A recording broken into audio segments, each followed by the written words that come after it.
If you're considering a Ruby Princess cruise, then today we're taking a look at all the included food. Hi, it's Linz from Sweet Natured. As always, I'm joined by Marky. Hello. Hello, who put the video together. And this is my first time watching included food, Ruby Princess. Let's see what we can see.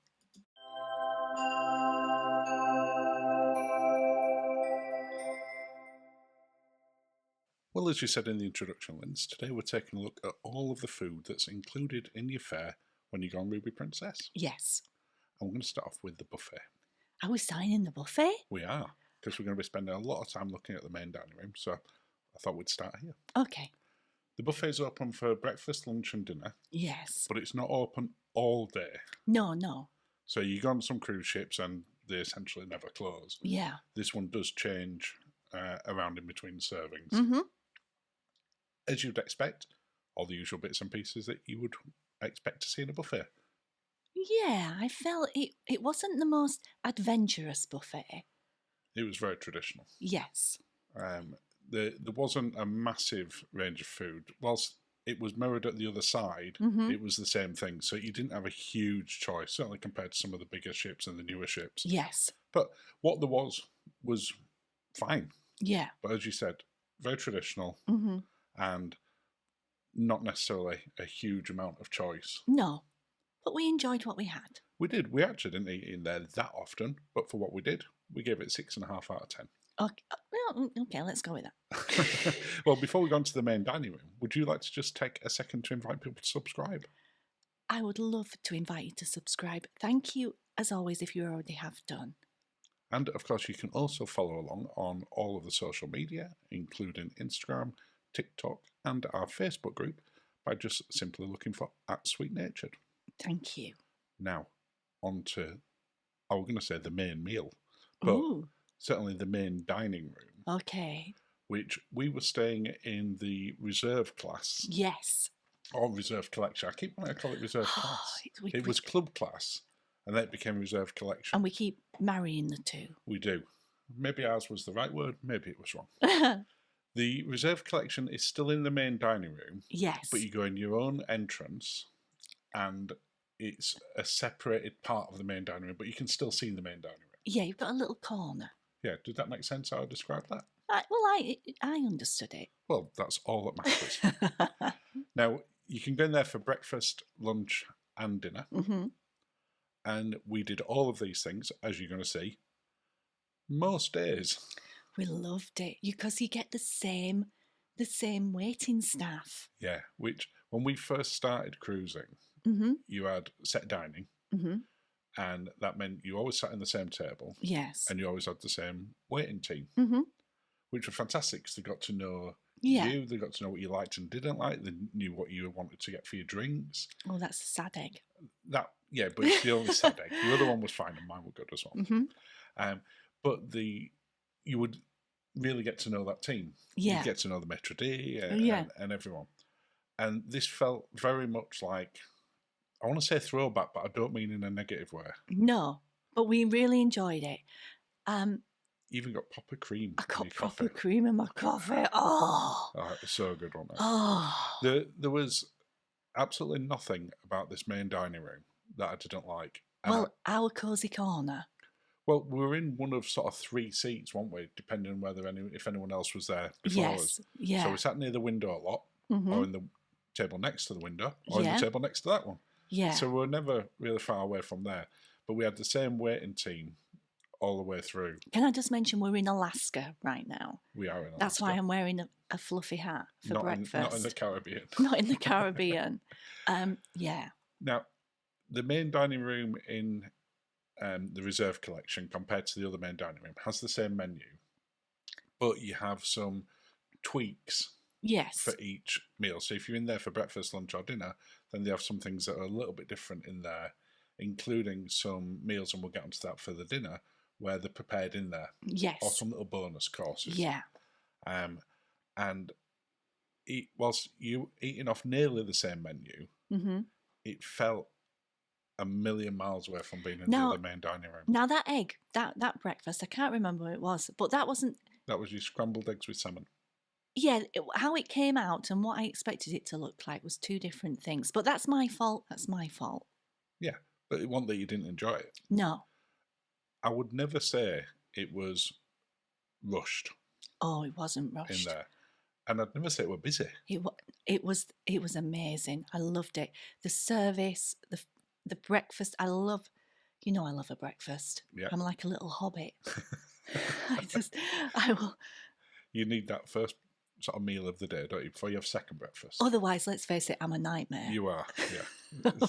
So we make sure you get a good breakfast.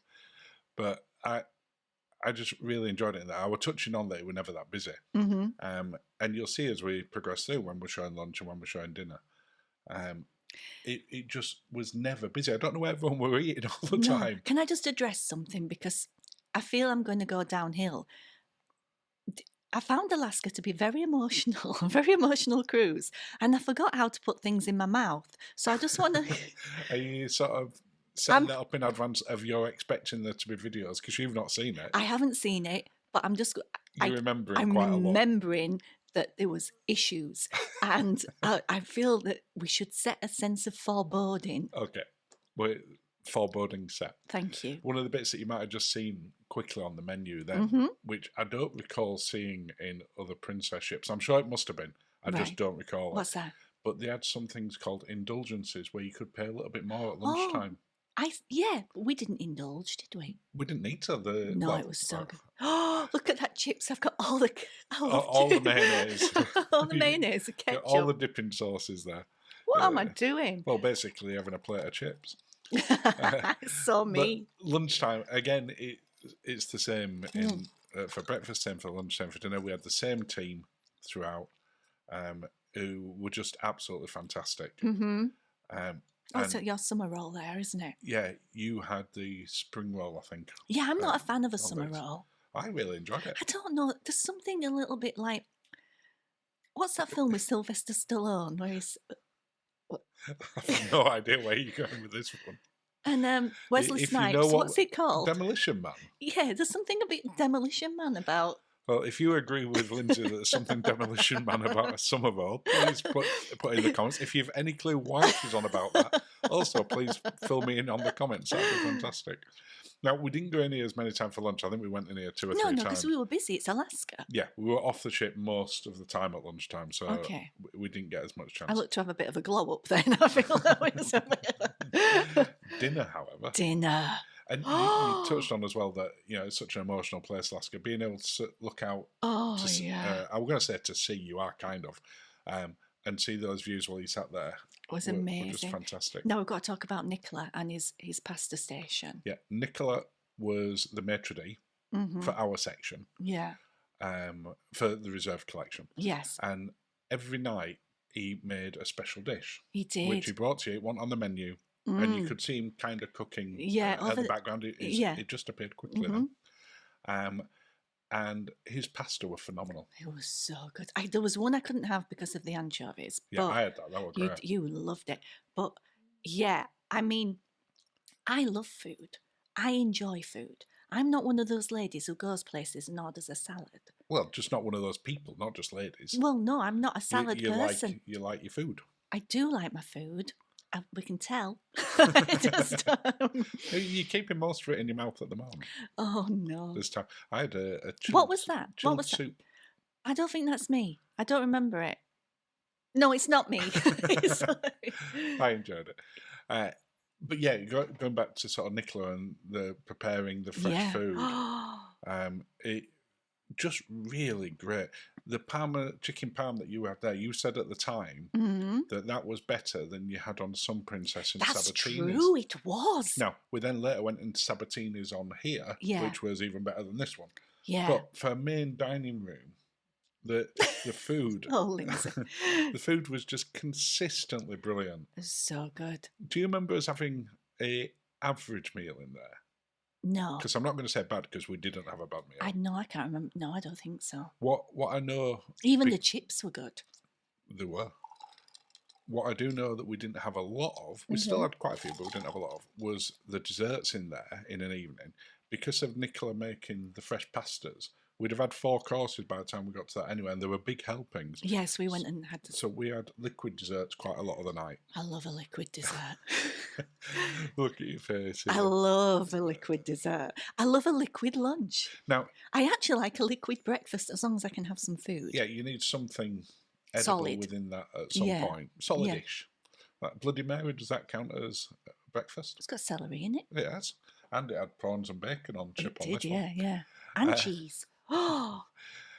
Now, they also did a lot of these after-dinner drinks in the main dining room. Mm-hmm. But we just preferred to come down to Crooner's Bar. So it was nice, as you said. You got them made especially there. Yeah. But I know that I'm kind of going over the same thing here while people are looking at the food and the menus. Yes. The food was just so good. And as far as I'm concerned, I'm really interested to know from your perspective. Was that the anchovy one? Yeah, that's the anchovy one. You couldn't have that one. You wanted that one, but you couldn't have that one.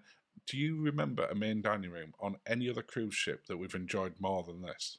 Honestly, no. I don't. And I'm including Celebrity in there. I'm including other princess ships. I love French onion soup with a cheesy top. You do like your cheesy top. Oh, now we've got some pasta.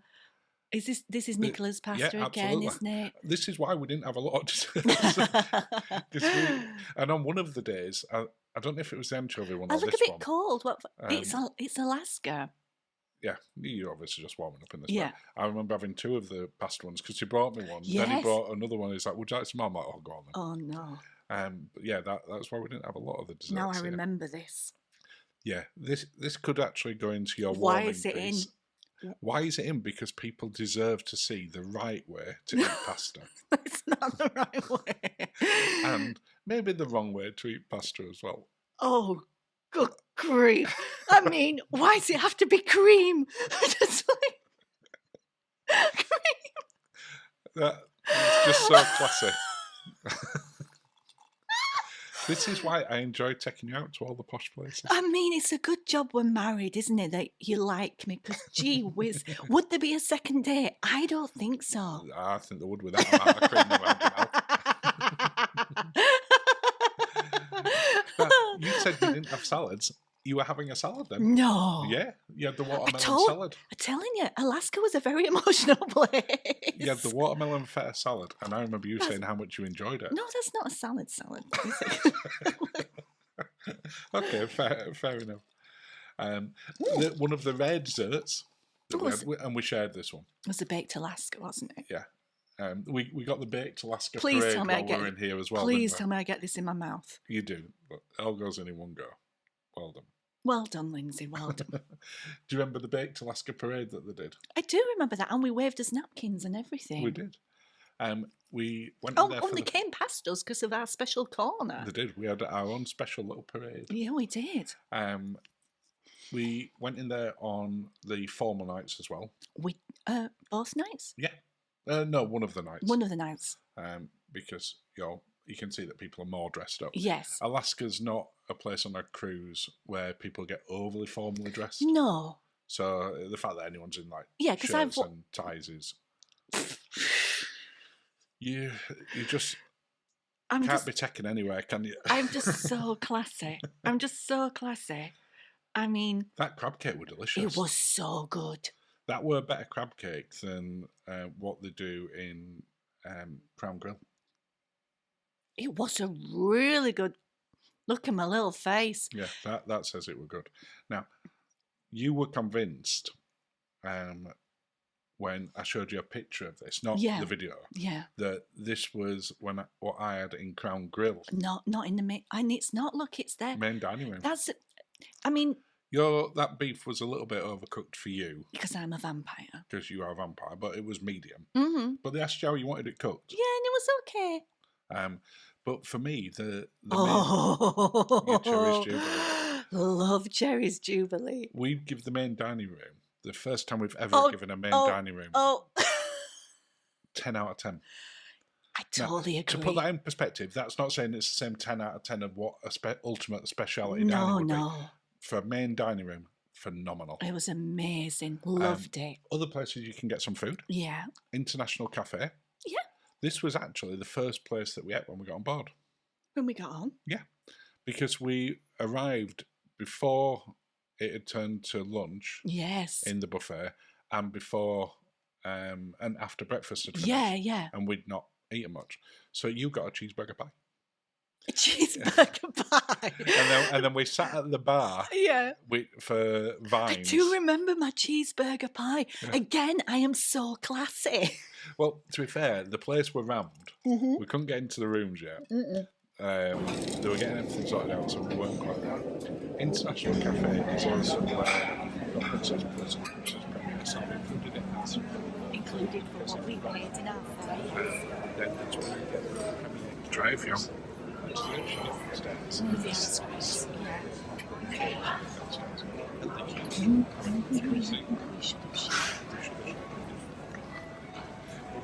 We only got it. Yeah. But nice. Is it moist? It's moist and sweet, oh my. Did I use the M word then? You said moist. Oh, moist. Some of the other options. Salty Dog Grill. I like this one better than the Speciality one. The Speciality restaurant, not good. Salty Dog Grill, which is included. Amazing. It was great. And we got food from here and took it down to the balcony and sat out on the balcony to watch out. And that's when we got whaled. It is when we got whaled. It was one of our first time spotting the whales. Yeah. It was literally just after this bit, wasn't it? So we're sat margaritas. There, eating your chips. Again, I think you've got loaded fries there with mayonnaise and ketchup. And looking at. And then the whales came to see me. The other one that did come and see you is Slice along with coffee and cones. This is where you get the premium desserts as along with normal ice cream as well. The other options on board we didn't feel were as strong as the main dining room. And the pizza, not good at all. No, don't. Just made us want Alfredos. But we'll give it 6.5 because it wasn't that the food was bad. It just wasn't as good. No. Overall, though, for inclusive food, it's hard for us not to concentrate on the main dining room. I mean, someone like a lot of the products was like Alaskan in respect of the salmon and everything. Yeah. Oh, here we go. Your souffle were fantastic. For us, it was well worth the upgrade. Yes. Because we bid for the upgrade. We did bid. So we were very lucky. It cost us £150 to get that upgrade. And that is a very saucy soup. Oh. It is. That main dining room was worth £150 alone. Wow. For when we were in Definitely. And we've given overall for the inclusive food 9 out of 10. I totally agree. Now, it is weighted very heavily by the main dining room now. Yes, definitely. But that brings us up towards the end of the video, Linz. Well, thank you, darling. Look at that souffle. I'm absolutely starving now.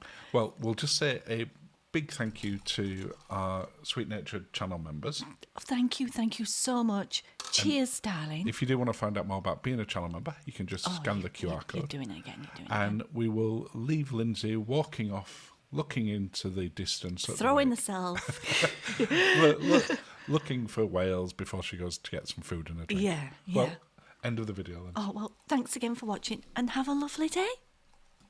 We love treating ourselves to a specialty dining restaurant. So when it disappoints, we are very sad. Hi, it's Linz from Sweet Natured. As always, I'm joined by Marky. Hello. Hello, who put the video together.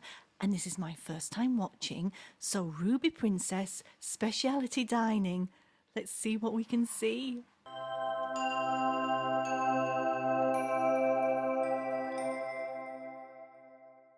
So it's Specialty Dining time, Linz. And I've said this is the Alaska edition because there's some of the restaurants that are on here and some of the dishes that you can only get on there. Okay. And we're going to start off with one of them. The Crab Shack. The Crab Shack. What have you got to say about this? This was located in the Crown Grill. It was. It was popped up. It was popped up in the Crown Grill at lunchtime. At lunchtime, yes. And it was twice on our 7-night cruise. Okay, we went once. We did just go once, yes. And it was $39 rather, per person. Yes. Which, if I'm honest, I think were really good value. So if you compare it to what the prices of seafood are in places like Juneau and Ketchikan, oh yes, yeah, where it's 3-4 times the price of this. Yeah. And I didn't feel that the quality would have been 3 or 4 times this. No, that's a very valid point. Yes. So for what you got, I thought were fantastic. Yeah. What were your thoughts overall, apart from having to wear the bib? I I'll put on whatever you want me to put on, darling. But it's It kept you clean. Not the table. it kept me clean. Is an achievement. It's when we're doing stuff like this. Although, as you will see as we move on this, food did get around the table quite rapidly at some point. And it got bigger. Look at that. Yeah, we got two things. So for your $39, you get a choice of one main each, either the seafood broil or the Alaska broil. Yes. Or you can have the bucket for two. We had the bucket. If you then want another dish, which we had there, we had the Alaska broil as well. That's a further $10. Oh, I didn't realise that at the time. Did you not? No. So it only cost us an extra 10 for all that, which I didn't think were that bad at all. No. As you can see, it can be challenging, but it does make up part of that entertainment as well. Entertainment. It does for me, apart from when someone decides to attack me with a claw. Oh. The desserts on it are nothing special. There's not a huge amount of choice in there, but it's tasty enough. Yeah. But I think it's a really nice treat restaurant, and you can only get it on the Alaska cruises. Yes. So if you are up there, definitely give it a go. It's great value for money. The food's fantastic. The service is okay. Service, yeah, because there's quite a few people all at the same time, all in the same sitting, and yeah. And we get it 8.5 out of 10. Yeah. And that's especially for the value for money as well. I know, wish I'd brushed my hair. Next up, though, we're staying in the Crown Grill. Ooh. For the Crown Grill. Nice. Now, again, it being the Alaska edition, you've got some special things in here that are only available on the Alaska cruises, and I had one of them in this one. Oh, you did? I just remembered you did. I had the king salmon, and we'll see that shortly. Yeah. But I thought it was just worth showing people around it, because we realised something when we were on this ship that we hadn't done previously. Oh, that the theme to a city. Yeah, every Crown Grill is based on a different city somewhere in the world. Yeah. And we'd never noticed until we were in one which represented our own country. Well, yeah. Which was? London, baby. London, baby. And we were like, why have they got all these pictures of London? And then when we checked, they went, oh, yeah, everyone. So in all the times we'd been on Crown Grill, we'd never realised that. Yeah. Your menu is very similar to another Crown Grills, with the addition that you've got the North to Alaska by Princess, which on this particular one, I had the king salmon. You've also got a whole roasted prime of beef. I'm not quite sure how that tied into Alaska. Yes. And some other bits and pieces as well. And you do pay a little bit extra for them in some cases. Right. Not in all of them. I can't remember what I had. You had the fillet steak. Or filet. A fillet. And really nice wine list in there, good cocktails. Oh. But of course, you start off with... Oh, yes. Your garlic cheesy bread. Love it. It's a staple, and it's the same in every single one. As is your black and blue soup. I had the scallops, which were absolutely delicious. Meh. Meh. Is that a meh scallops now as well as the whales? Oh my God, yes. I concur, Lindsay. Oh.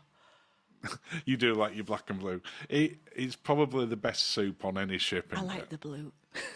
A bit of blue. That's the king salmon.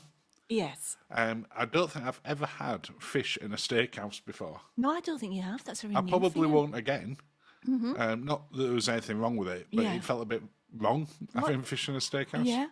I think that was a mushroom that you were pointing out there, Pat. Okay. But as usual, steaks in there with sort of the one time that we went in Crown Grill where it wasn't well cooked.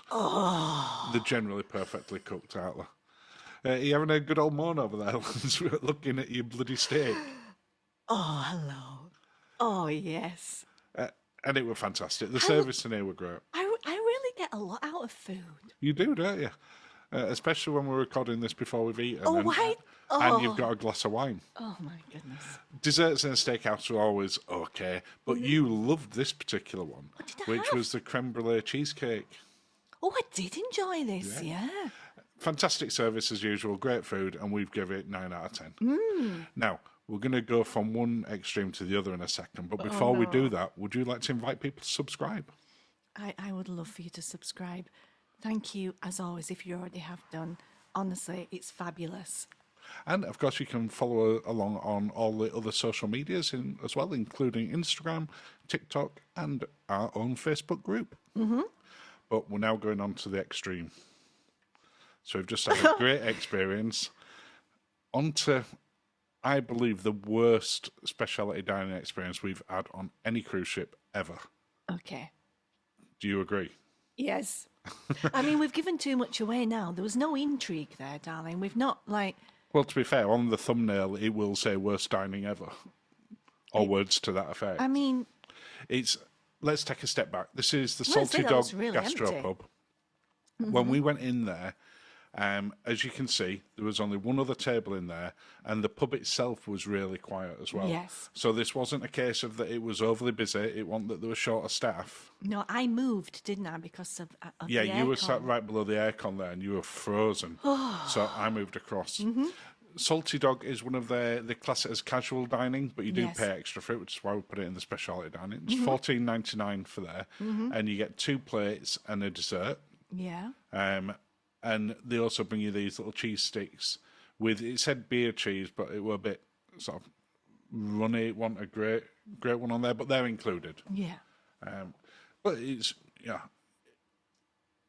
I think some people give it a pass because it's part of the pub, but for me, it's not. It's in its own separate dining area.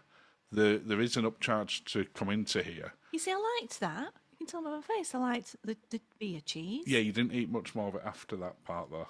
Yeah. I think it were first taste Okay. bit where you thought, oh, it's nice. Now, this was on the first night that we were on board as well. Yes, it was. So this was our sort of first experience. What we didn't cover is when we first got in there, we were waiting for about 6 or 7 minutes until someone came over to us, even though they saw us, and it wasn't busy. And we felt like we were like being a distraction or a hindrance. And it wasn't when it had just straight opened either. No. So it just come in. As you can see, the size of the plates, these aren't considered a starter. These are the plates, and you get 2 plates. The sizes are not big. That's the mac and cheese. I mean, That's lobster mac and cheese. I'm a terrible cook, but that looked rubbish even for me. Well, I had the short rib, and the short rib was at best lukewarm. And fatty. Really, it was cold and fatty. And you might say, well, why didn't you complain or get the service? We never saw the waiters in between the courses. They didn't come over and ask if we wanted any more drinks. They didn't come over to check if the food was okay. We'd see someone maybe every 15 minutes. So by that point, you've gone, well, I'm either sitting here and eating what I've got, or, I'll just want... And you can see your face is getting less happy with each of those panning shots. The poutine, I mean, It just wasn't good, was yeah, it? I think it's like a travesty to call it poutine. Now, this dessert... Oh, my God. You had the strawberries and cream, which were, it were okay. Yeah. But I had the lemon posset, which, without question, is the worst dessert I've ever had. Mine was like Fancy Angel Delight. Children of the 70s and 80s will remember. But it wasn't a great one. Again, I could have made better, and I'm a terrible cook. Yeah, that shouldn't be a level that we're aiming at for specialty dining on board. That I can do better. Yeah. No. And, I mean, you tried that, and how bad was it? You like toothpaste. It was awful, wasn't it? There genuinely is no redeeming features for this restaurant, and we've scored it 1 out of 10. You know what? 1 is enough. I thought you were going to say 1 is too many. They need to get that sorted. But we're now going to go to the opposite end. So Sabatini's, which is $35 per person, and we've been into quite a lot of Sabatini's. We have. What did you think of this one? I'm wondering. I liked it. I was very sad there wasn't a Alfredo's on board. So this was my sort. I went a bit mad in here. You did. And they have some really great cocktails in here, which, as you say, you went straight into that as well. Yes. Sabatini's, if you want it, is a 6-course meal. We only had 5 courses. Only. We didn't bother with the healthy salad bit. Well, like the salad, yeah, that's just too much. That's going to push us over the edge. But everything about this venue is fantastic. It's sort of tucked away a little bit, right at the back of the ship. up on deck 17, I think it is. Something like that, yes. And it, just the decor of it, the service in there were so attentive. I think we got through maybe 2 or 3 bottles of wine in there as well as the cocktails. Yeah. Because every time they saw the glasses were getting empty, they were bringing us more. Every dish we had was fantastic. Even the freebie sort of arancini balls to start with. Oh, arancini balls. Look at your face there. Oh. But the cocktails in there were brilliant. The calamari, which is what I had there. Yeah. And your burrata, you said was the best burrata salad you'd ever had. Burrata, darling. Burrata. You absolutely loved it. I did enjoy it very much so. I mean, it's hard to make a salad look good, but that looks a good salad. It was so good, and it soaked up some of the alcohol, which is what I need, if you know me. I need food in order to enjoy the alcohol. Oh my God. And we had a mirror directly above us, so we took a cheeky mirror selfie. You call it cheeky, I call it something else. Your lobster ravioli. Oh, yes. And I had the meatball spaghetti. Yes. Oh, look at that. I know. Both of them were fantastic, weren't they? Yeah. This by a long way was our best experience on board. For speciality dining. For speciality dining, yeah. Your lobster ravioli, again, you said were better on here than what you had, I think, on Sun Princess. It was, yes. I found the restaurant better on here than Sun Princess. I did as well, because Sun Princess has no windows. No, you have a really nice view. I thought it were really well laid out. We had a huge table. We did. Which were good because we needed it for all the wine glasses and cocktail glasses and the food. And we ended up sat next to each other, which normally we sit opposite. Yeah, which is nice. But Sometimes it I were like nice. to sit opposite you. This one felt like a proper date night one. It did, you're quite right. And it was a treat. Yeah, and I'd say even more so than Crown Grill. I totally agree. But we have date nights where we go a bit more casual dining. Yeah. And Salty Dog did not help our date night. No, it most definitely did not help date night that night. No. But Sabatini's made up for it. Oh, definitely. And if you're only going to do one on here, and you're not a big seafood fan, so I'd say if you're only going to do one, then the Crab Shack, because it's only available on this particular cruise, you should probably do. But if you're only going to do one, then Sabatini's, one, it's cheaper than Crown Grill. Yeah. But 2, it were just very, very special, and it's the best Sabatini's we've ever been to. Definitely was. We've done a few, but I loved this one. But the food, the service, the venue, everything were outstanding, and we've given it 10 out of 10. Yes, I totally agree. Well, that brings us up towards the end of our Alaska speciality dining review, Oh, well, Linz. thank you, darling.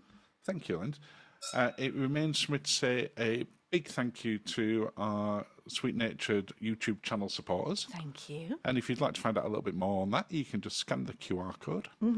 And that's the end of the video. Well, I think I've said cheers, darling, but Yeah. cheers again. Thank you for watching and have a lovely day. Hi, it's Linz from Sweet Natured, and this is our tour and first impressions of a club class mini suite on board Ruby Princess. As always, I'm joined by Marky. Hello. Hello, who is recording. So yes, club class mini suite on board Ruby Princess. Let's see what we can see.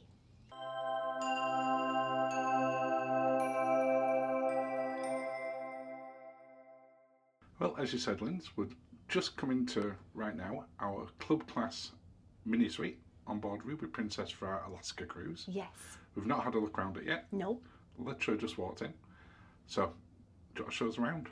Yeah, I'd also like to put a disclaimer in that we've had a 24-carat gold margarita Immediately before filming.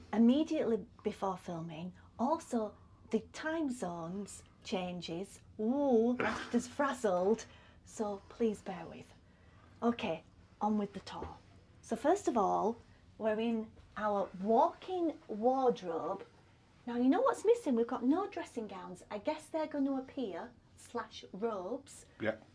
I guess they will appear.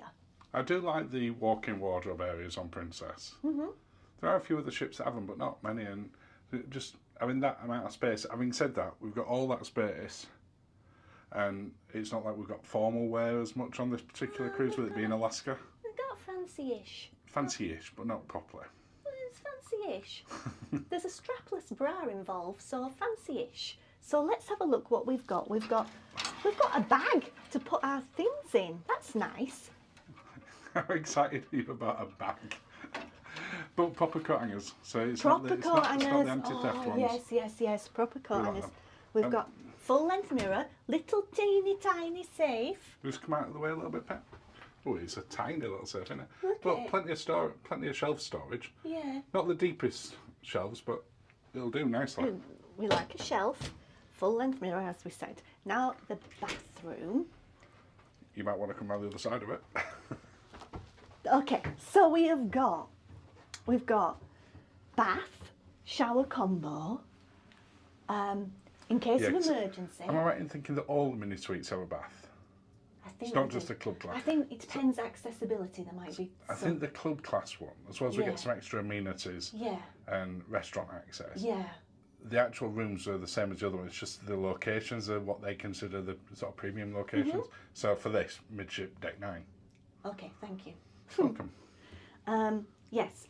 Let me just have a feel of the towels. Nice. Does it pass the Linzi field test? It's going over. Okay. And we've got the Lotus Spa products on there.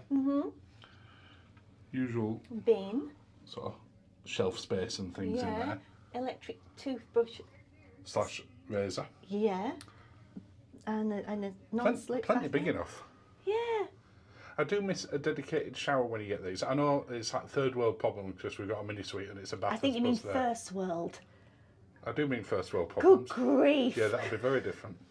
But I like it where it's like a proper shower to get into as opposed to stepping into a bath. Again. And it's the dreaded curtain. Again. The time zone. The margarita. We realise this is not the slickest. Yeah. Lovely. Let's come on then. Thank you. It has got plenty of mirrors in here as well. All the mirrors. After you. Thank you. Little space to put your medallions or any other little things that you need. And double Linzi. Look at you. Usual aircon. Let's just turn that down a No! little bit. No! I've not turned it down to Arctic, but I've turned it down a little bit, even though we're heading up near the Arctic. Okay. Bedside cabinets. Drawers. Nice. Well, what we saw there was you just looking in drawers. Drawers! Now, she's an older ship Yeah, she in is. comparison to, for instance, Sun Princess, which was the previous princess super new. one. Yeah. So she doesn't have things at the moment like USB charging in there. There's a lack of sort of power sockets generally. As How I'm would just you know? glancing. How would you know? Because I'm looking as I'm talking to you right now. I can multitask. You've cheated. I've not cheated. I'm turning my head. Look, that's me turning my head. Okay. Right, and plenty of room under the bed for storage. Yeah. Yeah. You might want to take them off now. Look like a Morecambe and Wise sketch then. Okay. Let me feel the bed. Why don't you sit on the bed? No, I like to feel it before I sit on it. Go on then, feel away. Oh, it's nice. It's a princess bed. We know that this is going to be really comfortable because we've never been on a princess ship and it's not You been love a anything other than princess that. bed. You love a Right. princess bed. More mirrors. Kinky mirror. Cushions. Yep, more mirrors over there. TV just here. Now Yeah. it has got 2 TVs in here as well. Mini suite staple. Yep. Vanity / desk. Seems we've got a message. We have got a message. Don't know what that is. What the is that? Go on, give it a power. Give it a chance. Oh, I'm thinking of travel Go for blog Jamie while I do this. What's the... Oh. You turned a light on. um, Okay, let's check that later because this is not the most exciting thing for people. Just go. There we go. We'll pretend it's working. I'm sure it's working, and it's just your usual ability with sort of electrics. Which I am famous for. Yeah. Right. Another mirror. Yeah. More cupboard space below. Have we got a fridge or anything in here? No, maybe. I mean, there might be over at this side. I'll come round and let you open up. Ooh. Yeah. Anything in the fridge? Oh. No. But we have got a bottle of wine on top. Yeah, but it's red. You don't like red. No. I'll drink red if after, but I would prefer something else. What have we got? More for Helena. Okay. Just something. Do you want to come round this side then, Linz? Pinot Noir. I'm not sure you'll like that. Come round here. Oh, sorry. That's right. We have another power socket up here as well, which that's a useful bit of space on top of there just for storing stuff. I guess there was a TV there originally. Yeah, that will 100% of where the TV would have been when this came out. Then we've got a big comfy sofa. Look at these cushions. This is fab. And these are sofa beds as well in here. Are they? Yeah. Are we sure? I'm positive. As always, Marky is correct. What? A chair? Second TV. Second TV. And that would have been where the other second TV was, because we've got a power socket up there as well. Oh, yes. So you would have had two little sort of tellies up there at one point. Now, the way we like to do double TV is that we will have we will have the map on one screen, and we will have music, video things on the other. You're just making this up as you're going along. No, I'm not. It's all vital information. I'm not positive we've ever done that. We've had the music on. I don't remember setting the other one up for a map as well. No, we have. I think this is in your head. Let's go out and have a look at the balcony. Maybe I did it with somebody else. Oh. Right, outside. There's going to be bother after this. Outside. Yeah, get outside. Right, let's see if Lindsay can actually open. It looks to be a pull up on the handle pad. There looks to be no other locks. And slide. Look at that, you nearly did it first time. That's because I've been on here with somebody else. Then we go out. Ooh, look at this. Oh, quite loud down here. Yeah. And these mini suites on deck 9 and the ones below as well, which you can't really see, hang out. So above us, people can come to the end of their balcony and look down on that balcony. And then we're close to the water because we wouldn't we look right into the water on here, whereas these other ones are set back a little bit. But you lose the privacy. So, yeah, it swings around about, isn't it? You're over the water. For whale spotting and such. Which, for what we're doing on here, yeah, for being able to sort of get as close to the water as you can do. Yeah. Perfect. Yeah. You looked like you were going to laugh and say something then. No.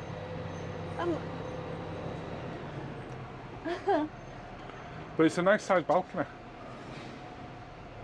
I'm sure we're going to get plenty of use of that. Checking out the whales and other wildlife. And that brings us to the end of the video. Well, thank you, darling. Smooth. Thank you for watching. Have a lovely day. Cheers, everyone. Cheers.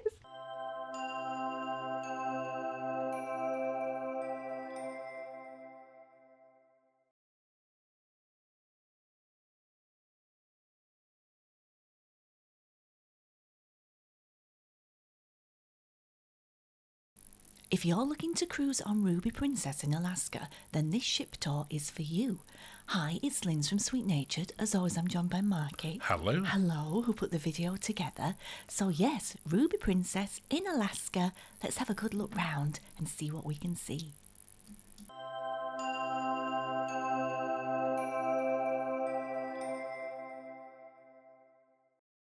Well, it's ship tour time, Linz. Yes. As you said, we filmed this while we're on Ruby Princess while she was in Alaska. Uh-huh. And I think we were in Ketchikan this day. I think we might have been. Anyway, we might spot it as we're walking around. Uh-huh. But we're starting off right at the very, very top of the ship. Yes. Up on deck 19. Mm-hmm. With the little mini golf that's up here. We never did this. I can't believe we never played. I mean, we love a mini golf, and we never did it. Is it because of the weather, do we think? No, because we only had sort of like one really wet day and one coldish day. Mm-hmm. But we had a couple of days that were warm. One of them was so warm we ended up getting sunburn. Well, that is true. So it was definitely warm enough to play mini golf. I wonder why we didn't do it then. I think we were too busy having cocktails. Yeah, that sounds about right.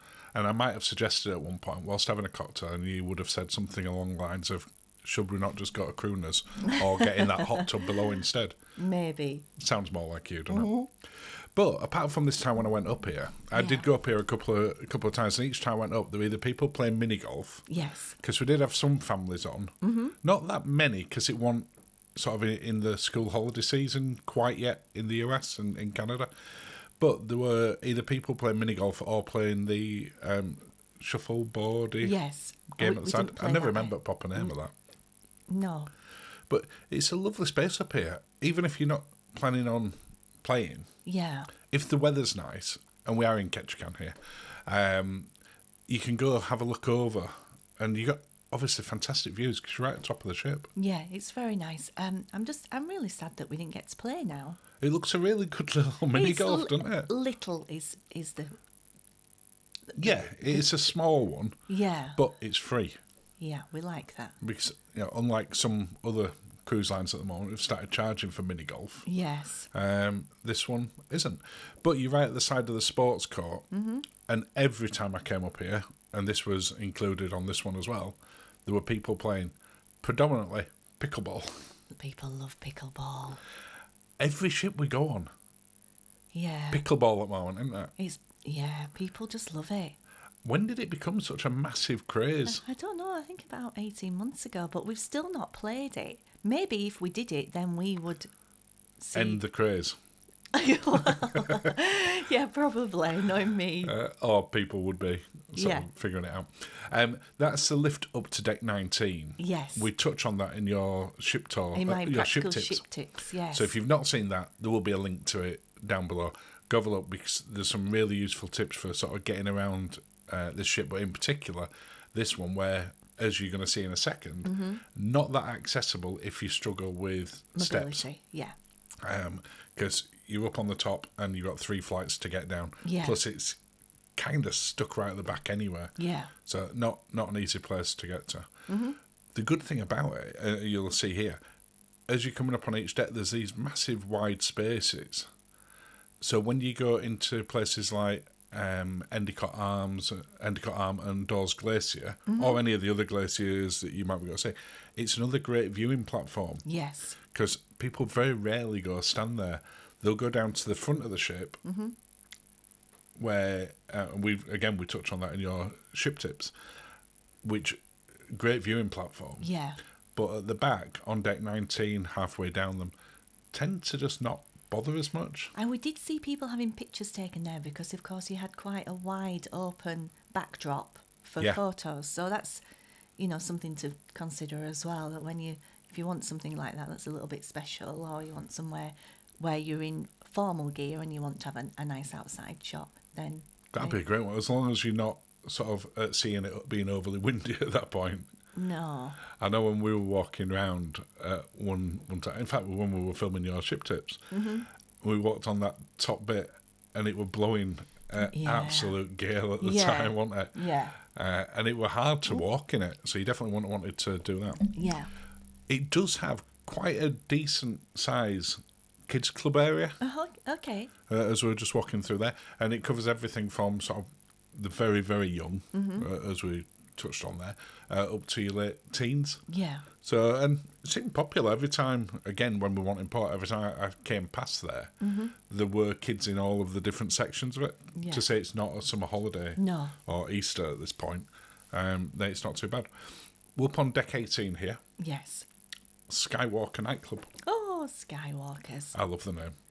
Well, you would, because you're quite nerdy. No, everyone likes Luke Skywalker. Yeah. Now, this because it was quite high up And tucked away. it was very quiet during the day, as you can see here. And what people tended to do was hang out mainly in the atrium if they were reading a book or doing some crafting, needlework kind of thing. Yeah. I think this is better. You'd have to bring a drink with you, but I think for some quiet space and some quiet time with a book, this is much better. Well, you can see here, all right, we're in port, so that's not the best example of it. But we came up here a couple of times during the day when we weren't in port. Yeah. And it were never much busier than this. Where there were like 2 or 3 people sat in there, Yeah. and they said they were reading a book, maybe doing a jigsaw, playing a game. Yeah. But it was always a very quiet thing. On our particular cruise, and this could be an Alaska thing as opposed to a Ruby Princess, Yes. it never got really busy even No. when the niclub were open, because it didn't open until about 10 o'clock. It was 10 o'clock that it opened, and then they had a DJ playing themed evenings, so... It just never got busy, did it? No. But again, because people are so busy during the day in Alaska and... You tend not to find that much going on late into the evening. No, because everybody's absolutely shattered. So it might be that when Ruby Princess is in slightly warmer climates, It's busier. outside of the Alaska season, that it's a much busier place. But Yeah. certainly if you're going to Alaska, great place to go, just chill out and hang out. Yeah. And if there is a big disco on one night, maybe it's busy, just one on our particular one. So going back down again now, sort of past the kids club and back outside, as you'll have just noticed as we went past it there, the children's club on these is divided into quite a few different categories. Age ranges. Yeah, I think there were 4 different clubs, if I remember right. Okay. Again, because we don't have sort of a child with us of those sort of ages. Yeah. We don't really get to see them, but No. they did seem popular. Yes. Just harping back to what I talked about earlier for that accessibility, you can see how many steps we've still had to go down to get that, and we're still not near the main pool deck. Mm-hmm. So it's also a good reason why those other areas are maybe not as busy. Yeah. Now, skywalkers you can get to from inside. Yes. It's a lot easier to get to, unlike Deck 19 where there's only that one single lift. Yeah. What did you think of the outside space on here? I was surprised for it being an Alaska ship that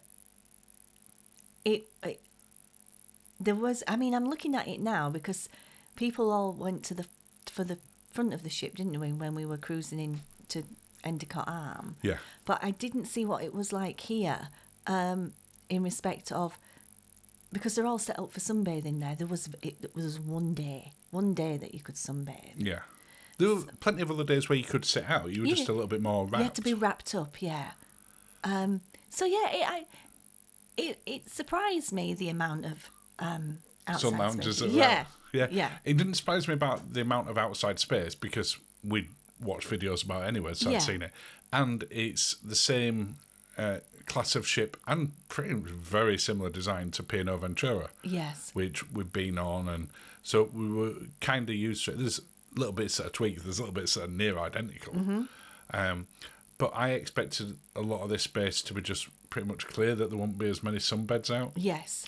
So even though we technically went in summer, at the start of June, obviously it's still Alaska, so you're not going to get that consistent level of heat that you would do in, say, the Caribbean in summer, Caribbean at any time. The pool there was never open, was it? They looked to be repairing it there. Oh, was that when they were repairing it? Yeah. As I just walked past, I didn't know. So I was sort of looking at you as I walked past. But yeah, it was closed the whole time, and we couldn't figure out why. Because that technically is the main pool. Well, it's albeit there's another one that's virtually the same. It's the adults' pool, isn't it? That one. And it wasn't open once, and we're like, because on the first day we thought it was just because it was a bit rough at sea, and it had been drained because all of the pools had been. Yeah. That first day, whereas when I saw them repairing it as I'd walked past, it was clear that it was never going to be open while we were on there. No. So I'm assuming that it will now be open. And that there was an issue. Because they were retiling and doing various stuff in there. Yeah. And then they just had to sort of let it dry. I came up here and look how many sunbeds there are. Oh my goodness. Obviously, I originally planned on walking around to the other side of it to drop down there. Yeah. I get round here. And then realise. And I'm like, this is getting narrow. Nope, this is a narrow dead end. But we've already talked about how many sunbeds there are everywhere. Yeah. where were they putting all these ones? I don't know. Because I never walked around it and thought, oh, there's lots more empty space where if obviously all this bit below didn't have anything, you could figure out where they're going. But look, it's already packed with sunbeds. So I guess you can get like a few more in there, but not that many that's at the back. No, not at all. Because when we first got on, we got a drink at the bar directly below, which was very busy. And you got what drink? I got a 24-carat gold margarita. You did. And then a couple of other bits. Then we filmed our room tour. We did. Which was not necessarily the best idea. Uh-huh. But we then came and sat up here, which is where we're going to with that particular story. And it was lovely. I just sit up there and have a drink, wasn't it? Yeah. And just sit back and chill. But it wasn't anywhere, even on the sunny day, that we saw as being busy. And I think that was in particular because that pool was empty. Mm-hmm. So people were gathered around the next pool that we'll see in a minute, or the wake one. Yeah. Much more because they had water in. And that affected where people were sitting as well. What were interesting when we went on cruise out there, I'm sure you recall this because it's not that long ago, they did the, what's it called, Sail Away Party. Yes. And the Sail Away Party was done, was it in this bit? Yes, Is this the bit with the screen here? Yeah. So we've done it in here. When we came through and, because there were people sort of all up on top on there, and it was absolutely rammed, wasn't it? We're very busy, yeah. But when you went through into that next area, which we just went in where the pool were empty, it was so quiet from a noise volume. You didn't feel it was the same shape. No. Because in here, it were loud, it were a party, there were a band going on, there were speakers everywhere, it were really loud. But even though there's not loads of obvious sort of soundproofing, you could hardly hear anything at all, could you? No. Which, I guess from, say, adults pool to main family pool, when that other one is open, you're not going to hear sort of as much loud noise, maybe from children at summer holidays, that you might do on maybe other ships. Maybe. Don't know. I was just surprised as to how well it sort of diffused the sound. Yeah. Now, when we come up here, this is where I assume most of the sunbeds would have been. Oh, where they'd lay them out. Yeah, I'm going to say. But there are other ones here as well, look. All the sunbeds. And also it meant that they had to carry them quite a long way back to that other spot. Yeah. But there are other ones in here, but they didn't set this up for anything. So all the time we were on there, this space were never used, which is a big amount of space. But we're heading into the sanctuary now. Oh, I've not seen it. You never went in, did you? No, because it wasn't really a sanctuary kind of destination, I felt. No. I don't recall ever seeing anyone in it, but we didn't come up here that often. No. Well, you never came up. I came up when I was checking something else, and there were no one in at that point. So the sanctuary on here, unlike now with Sun Princess and Star Princess, which are in their own sort of stateroom class, anyone compared to go in here. And I mean, you'll see in a second. I'll be interested to get your thought on it. I thought it looked really plush compared to what is it the retreat on? Yes. P&O? Yeah. Which you'll be able to see that on our P&O Ventura ship tour to compare them. But I thought this looked much plusher. Yeah, I mean, we've seen people actually book the sanctuary for going scenic cruising, but because of the weather, we didn't do that. As it was, if we had booked it, it would have been lovely. But because of the shades and the glass, I don't feel you would have felt as immersed in the glacier cruising as you would be as you are in here, because you mean for when we went into the glacier? Yeah.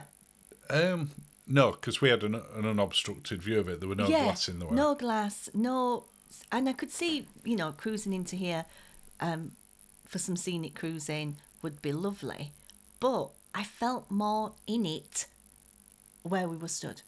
I mean, it'll be interesting. If you've been on Ruby Princess and you've been to Alaska and been in the scenic cruiser, if you did that from in here, let us know in the comments if you enjoyed it. And would you do it again? Yeah.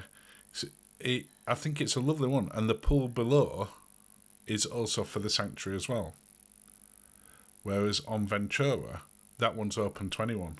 Oh, was this pool and hot tub's not up? Apparently not. Really? No. Well, you could kind of see the guy as I walked past, and I'd asked him, "Is that pool below just for sanctuary?" And he said yes. Right. Now it does say sanctuary pool when I go down here in a second. Yeah. And if you look at the beds, oh, they're all quite plush as well. Aren't yeah, they? so it does kind of look like that. Which, if it is, that's a big plus for going in there. Because you've got your you've got your hot Two tubs hot there. tubs But you've and got a no pool. view. No, but it's still a private pool, which, if you're going on at a busy time of the year, Yes. The school holidays in particular, then this would be a nice place to. Did you feel the water? Go like no. Okay. I didn't, so I can't report water temperature to you. Okay. But I can report it in the other pools because I did check both the Wake one and the other pool at different points during there, and they were all heated. Yeah, but what are we calling heated? Well, not as warm as a hot tub, obviously. No, but warm? Yeah. Warmer than any other pool that we've been in on a cruise ship that I can think of. Okay. Because they're putting them in because of an expectation that the weather's a bit cooler. Yeah. So they're not hot, but they're lukewarm, let's go with that. Yeah. And it does sound their sanctuary pool as well. Pool, yeah. That's interesting that's included because that may, I mean, saying that there was nobody about, and if you would have booked it, if we would have booked it for the Glacier Day, it would have been lousy. Yeah, it would. Anyway, you can get through from there straight into the gym. There is obviously different routes into the gym, which you'll see in here, and it's a big old gym. It is, isn't it? And it keeps going a long way, and the sort of fitness class areas as well. I didn't remember it being this big on P&O Ventura. No. It probably was, because I think it's in the same spot. Yeah. If I'd have been very professional at my job, You maybe could I'd have have gone and split watched that screen. first. Well, I wasn't thinking about going split screen on it. Okay. But I mean, I might have checked it before recording this. Just to sort of remind myself, but I didn't think about it until about Just now. 10 seconds ago. Yeah. But lots of free weights, lots of machines. It was busy as any other gym on any other cruise ship in the middle of the cruise. Yeah. Always busy at the start of the holiday, getting progressively less busier as you go through it. Yes. And people find that eating or going to one of the bars is a better option. Spa is a biggish area. It does have its little thermal area as well. Yeah. But there were people in there at the time that I went, so unfortunately I couldn't do the tour in there. But if you'd like to see that, do just watch the P&O Ventura one, because apparently it's very, very similar. Yeah, because they don't have... there's no hydrotherapy pool. No. Which I like a hydrotherapy pool. No, it's steam and sauna and stuff like that. Yeah, I like a hydrotherapy pool. Those rock seats that you're not as big a fan of. I can sit on them for 10 minutes and that's it. Yeah. They're not very comfortable for me. We've talked about these sort of things before. We talked about on recent podcasts. But the spa specials are on there pretty much in any port. And it is just, if you are going to go in there, ask them up front before you book anything, are there going to be spa specials on for what I'm thinking about at any point during the cruise? Because they will tell you if you ask them, but they're not going to volunteer that information. No. But they won't say, no, there's not. Hearts and Minds, what do you think this is? Is this like the wedding chapel? It is. Oh. It seems a little bit more like a sort of conferencey room, but it's not. It's feel not dressed for it at this point. But they also use it for a lot of the group meetings as well, like Friends of Bill W and stuff like that. So if you do see that it's at the Hearts and Minds Centre, that's where it is. It's here on deck 16. Yeah. Right next to the spa. Where we're going now? We're going back through the edge of the spa. That's it. Special offers on there. Any of those take your fancy then? Oh, all of them right now I could do. You fancy a little sort of neck massage? Oh. Well, you were out there last night, weren't you? Yes. I were a good boy. I came and picked you up afterwards. So, feeling slightly delicate as you're recording. Yes. Anyway, back on the outside of it. So gorgeous. There were a lot of ships in as well when we got there. There were so many ships in. I was surprised. I mean, again, this might be a little bit of our ignorance as to how busy some of the ports were, especially in the smaller towns. Yes.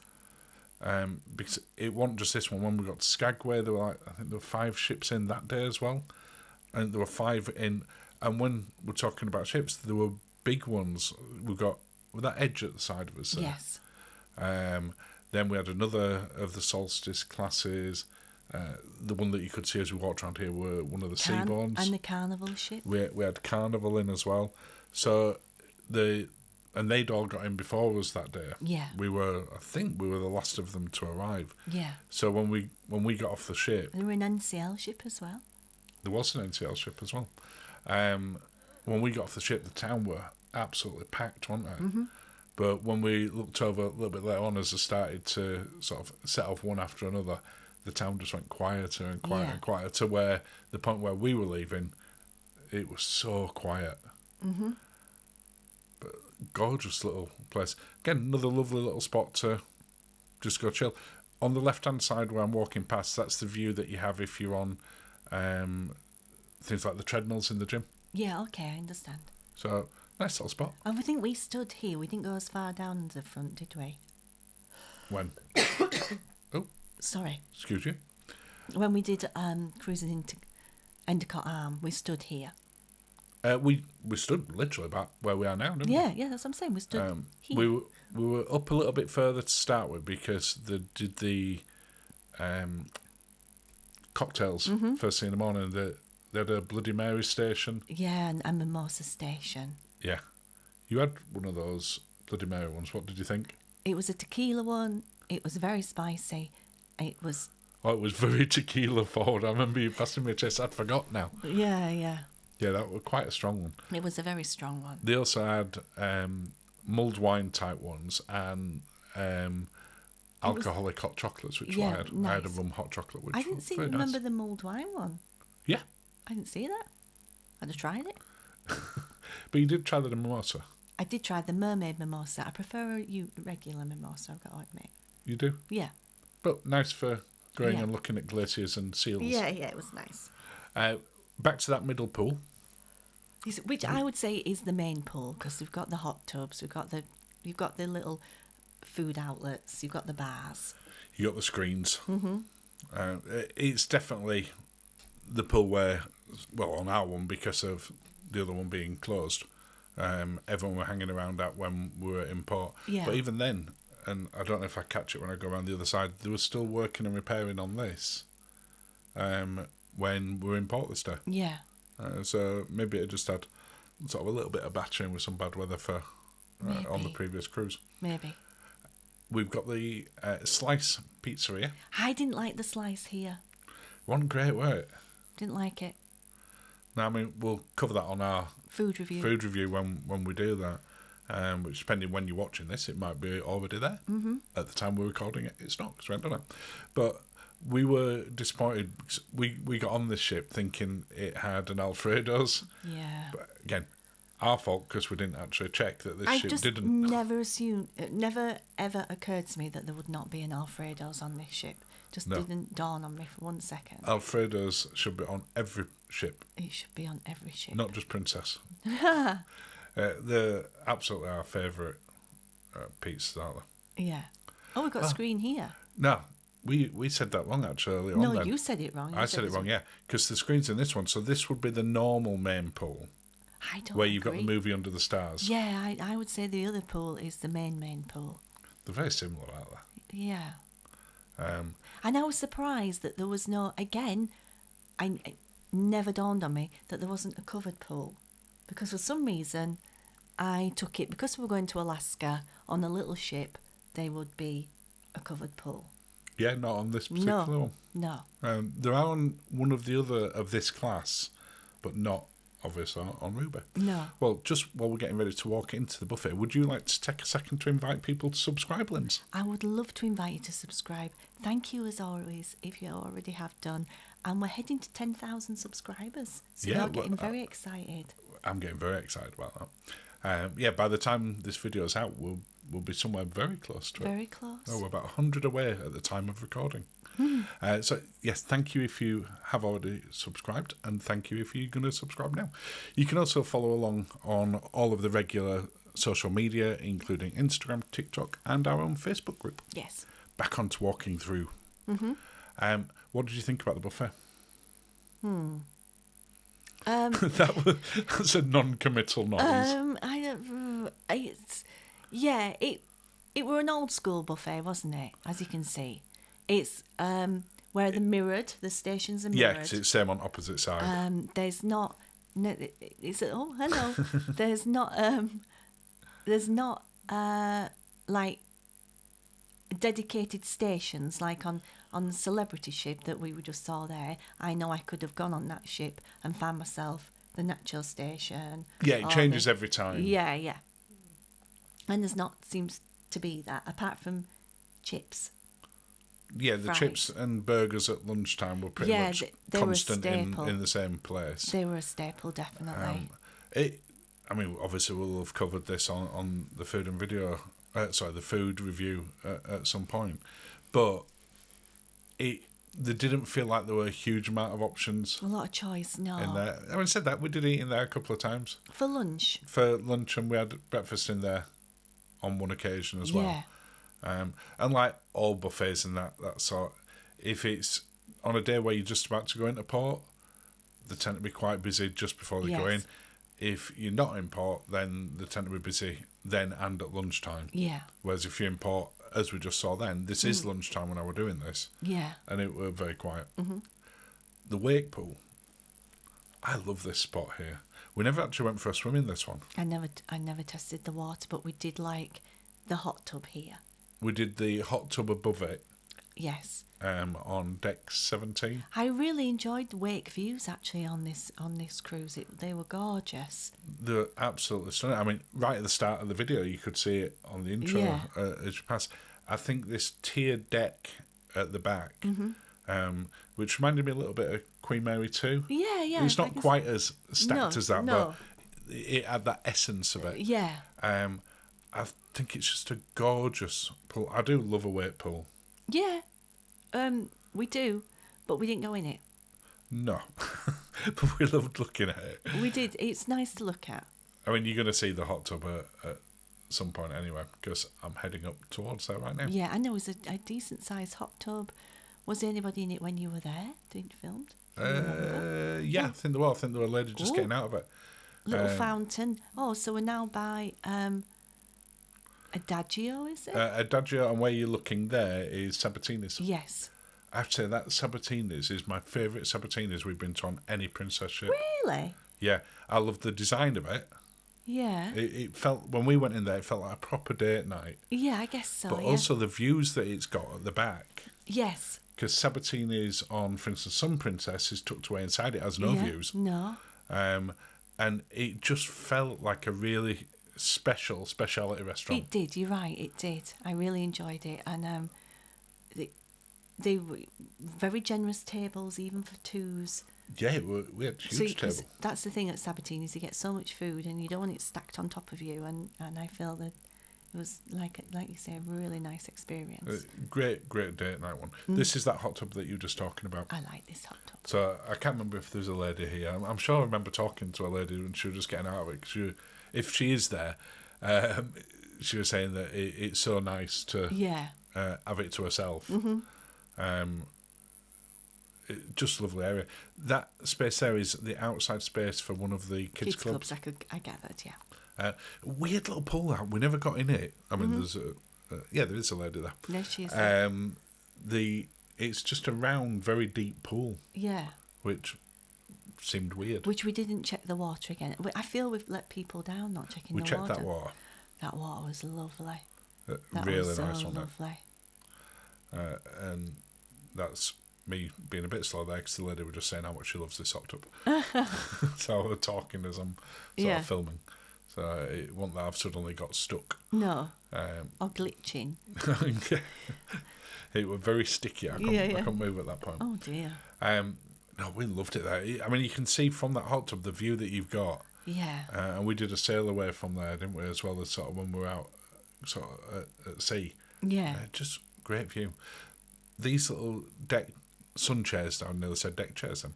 Little sun chairs. Lounges. Yeah, just, again, nice little spot at the back. So if you're looking for somewhere to come and relax, Yeah. these ones are really nice. Yeah. You mentioned Adagio earlier. Mm-hmm. And now we're going through We are. What's Adagio? a musical style. I meant here. You are correct. It is a musical style. It's a bar. It's a bar that has music in it as well. Good grief. It acts very much as a sort of a pre and post dinner bar for Sabatini's. Yeah, it doesn't get crazy busy. Because we came in here one night when we weren't in Sabatini's. Yeah. In between, kind of what you think of the sitting areas. It was Skagway Day. Late in the evening. Yeah, and we cruised it, and that was just stunning. Really was. Oh, gorgeous, wasn't it? But a very quiet bar again, wasn't it? There weren't many people in there. No. Now, just before people go into Sabatini's and straight after, people tended to they go in had there a for a drink. there, yeah. And then, that, like you say, it serviced the restaurant. But yeah, this Sabatini's is lovely. I really enjoyed it here.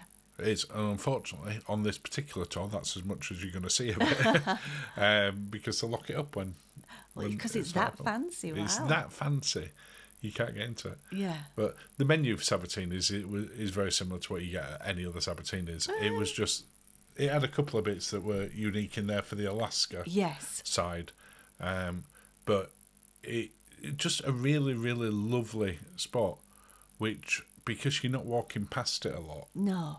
And there's a trend there, it's the same for deck 18 with Skywalkers, it's the same for deck 19 with the pool. When you're up on those higher decks at the far extremes of the ship, they're just very quiet. Yeah. People are not going through there. They tend to gravitate to the atrium. It is. We're going to go back through Adagio now to sort of head back down and go through and eventually a little bit further down into the ship. Yeah. But I did like it in here. You can, I mean, it's nice, yeah. Again, we saw some great views, a nice drink. And we sat there, didn't we? Yeah, and he could go out of this store to take some beautiful pictures as we cruised out. Yeah, I think when we were having drinks, you popped out there one. Yeah, absolutely beautiful. The sunsets and sunrises, you're just not prepared for in Alaska. I was stunning, absolutely stunning. You found them very emotional, didn't you? I just. No, that's not a bad thing. No, it was like a fire in the sky. It was stunning. When you could, if it wasn't overcast. If it wasn't raining. It was lovely. And I didn't prepare myself for that. I didn't think I was going to get that. Yeah. Now, I would have normally walked through that side on the ship tour to show you the other side of it, but as was often the case, they'll close one side of the buffet off when they're getting it ready for the next one. Yeah. So unfortunately, I can't see both sides. So you'll have to take my word for it that they're pretty much exactly the same. Yeah. So, but I have now come back in to walk round the other way. Yeah. So we are now going down the opposite side, but I just couldn't come all the way from the back. Yeah. And again, as you see, pretty much exactly the same. It's just a mirror of the other side. Yeah. Yeah. No, it was like you say, it's that old school kind of buffet where you get your own things. There's hand washing station. There's some Purell when you get in there. Yeah.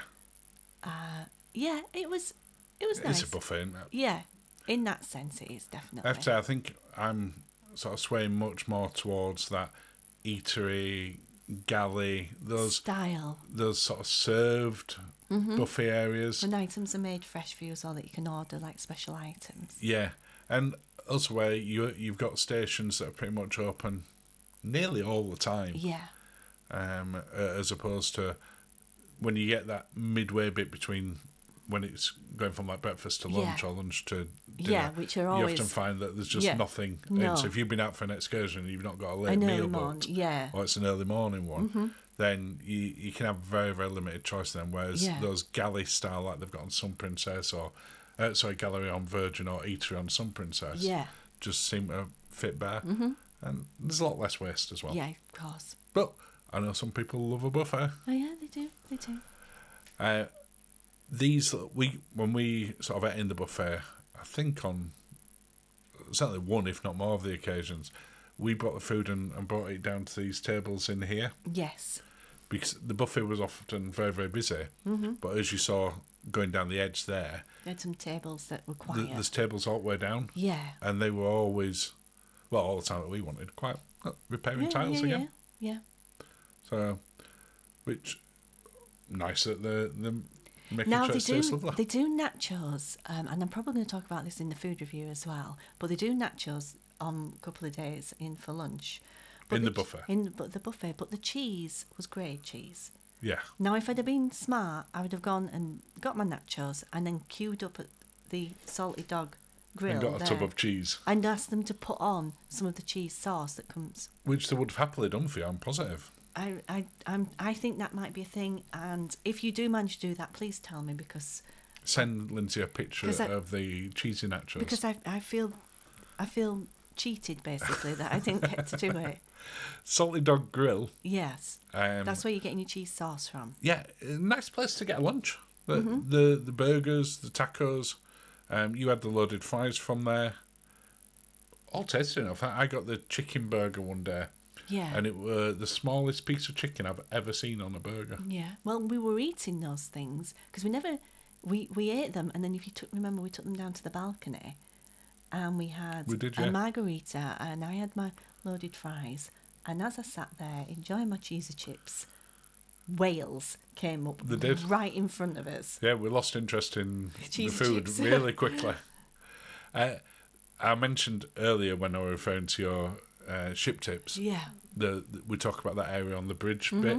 This is that area. Yes. And again, closed off, even at this point when we're in port. Yeah. So it is very limited access that you can get out there. I thought when I went into it on that day with it being in port, it might have been open. Yeah. Nope, not open then either. No. Right, so we're down a little bit lower now. We're inside. We're back inside. And we're on deck 7, the promenade deck. So it does have a promenade that goes virtually all the way around. It doesn't quite go all the way because you've got to sort of go up some stairs and through some areas that are sometimes closed. But it's a nice promenade deck. Yeah, it's nice, yeah. Wheelhouse bar. Wheelhouse bar. What else is in here? Can you remember? You will do in a second. I will. Yeah. I will. They did a lot of quizzes in here as well. I remember, yes. Yeah. Salty Dog restaurant. Yeah. We won't spoil the review. I think we might have done just then. What, just by going, ugh. It wasn't the best. We will talk about it in the review. Yeah, in a lot of detail. Yes. But yeah, it's in. If you're looking for the Salty Dog gastropub, it's in the Wheelhouse Bar. Yeah. But that's also where they did, I say, the quizzes, but a lot of enrichment talks as well. Yes, they did. Were done in there, as opposed to when it were sort of ones where they're obviously not expecting quite as big a crowd, rather than doing it in the big theatre and it being 3/4 empty. They did it in there and it looked packed. But the jewellery one was very busy when we saw that. Oh, not that we attended, we just wanted but to it go was for a packed, quiz. wasn't it? Yeah. They were doing a raffle in there for us well. Yeah. This is, without any question, the busiest excursion tour desk I've ever seen on a ship. Oh my goodness, it was crazy. I mean, people do go to Alaska to do excursions that you obviously can't do anywhere else. Exactly, and also excursions changed as well due to weather, so then they had to redo them. Pretty much every port that we went to, because when we got to Juneau it were raining quite a lot and they'd cancelled helicopter flights up to the glaciers. Yeah. So people were going there to change those.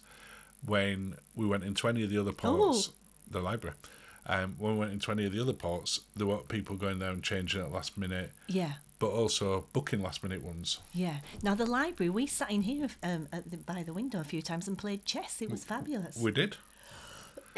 Excuse me, I'm so sorry. We'd not played chess for a long time before then. We do. A little spot to go play. You know it what? in. I think we should get a new chess set.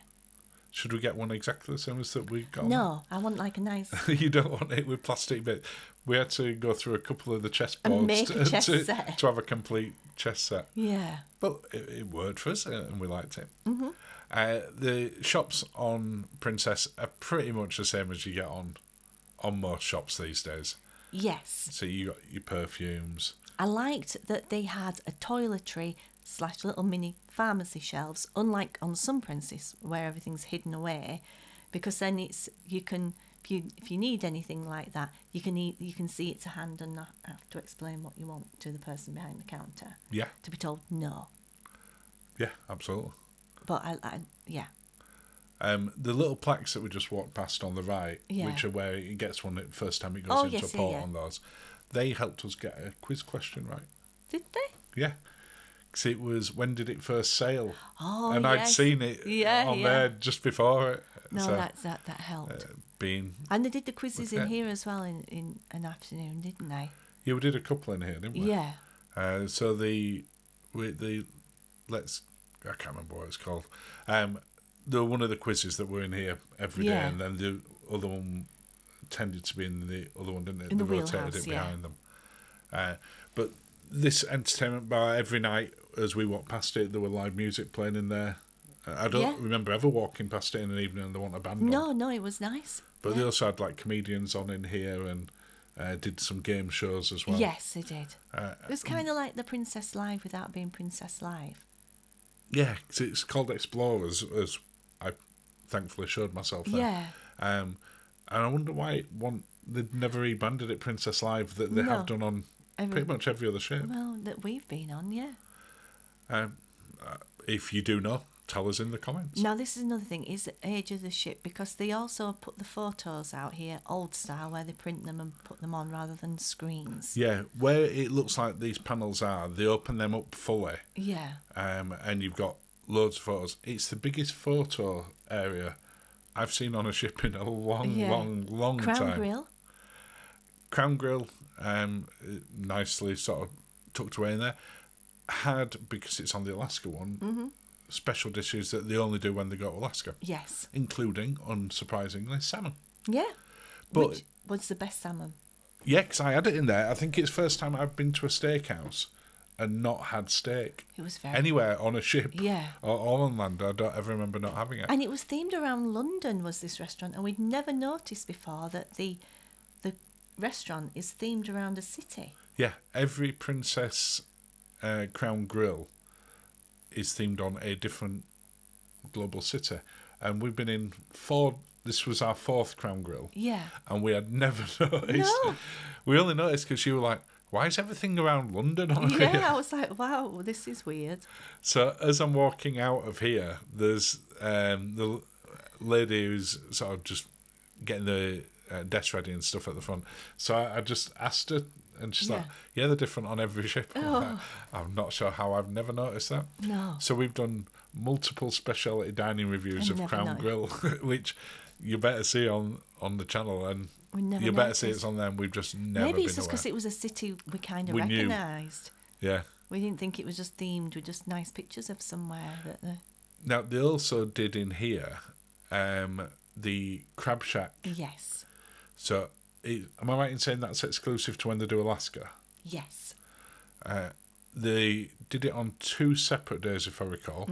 2 of the sea days. Yeah. And it's a paid for extra. Can you remember how much it was? I want to say $45. Is that right? Per person, $35. We'll have to double something check around for the that. formal review. It might have been $39.99. We'll have it correct in the food review. Yeah. But it was lovely, wasn't it? I think I'm remembering it better than it was actually. I like the potatoes. You think I'm remembering it better? It was it was all right. Yeah, it wasn't as sort of Crown Grilly service. No, because it's at lunch and it's a seafood thing, and just you're in and out. You were in and out, and we got the buckets. Yeah, I liked the potatoes. It's definitely like the potato. It's definitely worth you going to.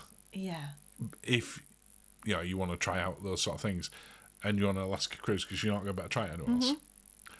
Then we're in the other lounge at the back of.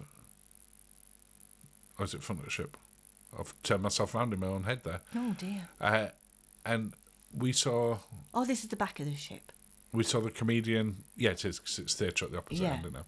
We saw comedians in here. Yes. And live music again. Much bigger spot. And when there's a comedian on, they put tables and chairs all the way down here as well. Don't know where they were stored because there were a lot more than just those ones there because we sat. No, I think that's exactly how it was. I remember there being more. No. Mate, I'll take your word for it until I see video. Yeah. At some point, I'm sure I'll remind myself. I'm not entirely sure why it had this North to Alaska thing set up like you were a school. No. But it did have it set up. And Yeah. it had some interesting things if you wanted to learn it. Yeah. But it just reminded me of like being at a school fair. Yeah, it does kind of have that feel. Vibe to it. Yeah. It would just seem randomly set up in a bar and entertainment area.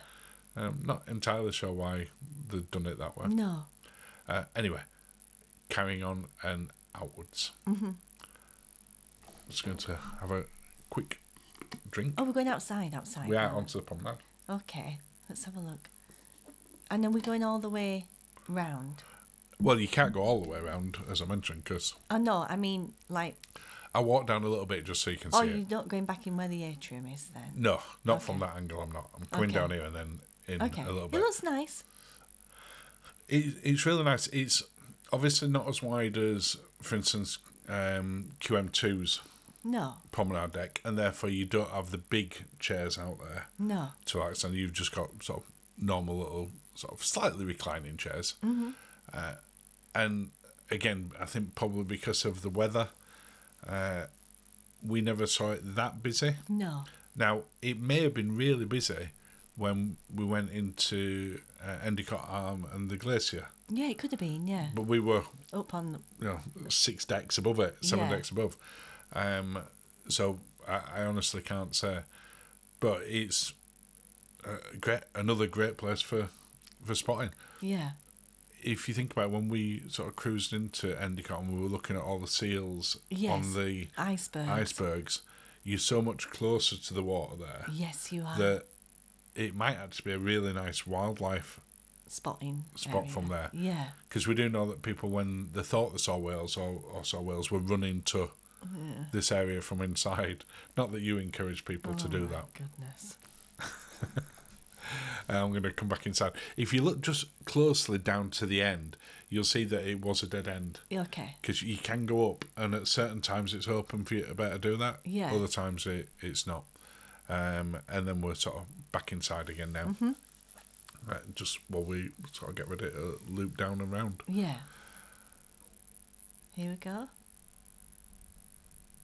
And back towards the sort of main atrium. Now, what I we head found down. weird, they set that up for photos in an evening there. Yeah, they did. And put a screen up so you didn't get... So you didn't get that view. Yeah. Now, I wonder if it's because of the lighting. It obviously doesn't photo well. Yeah, 'cause it's a shame not to have that gorgeous backdrop atrium view, isn't it? Yeah, I'd not thought about that until you just said there. Yeah, I found it quite weird. So we're still on deck 7, and we've got the Crooner's Bar. Yes, we love Crooner's Bar. Really popular though. Yeah, really popular, but we really loved it here. The cocktails were really good.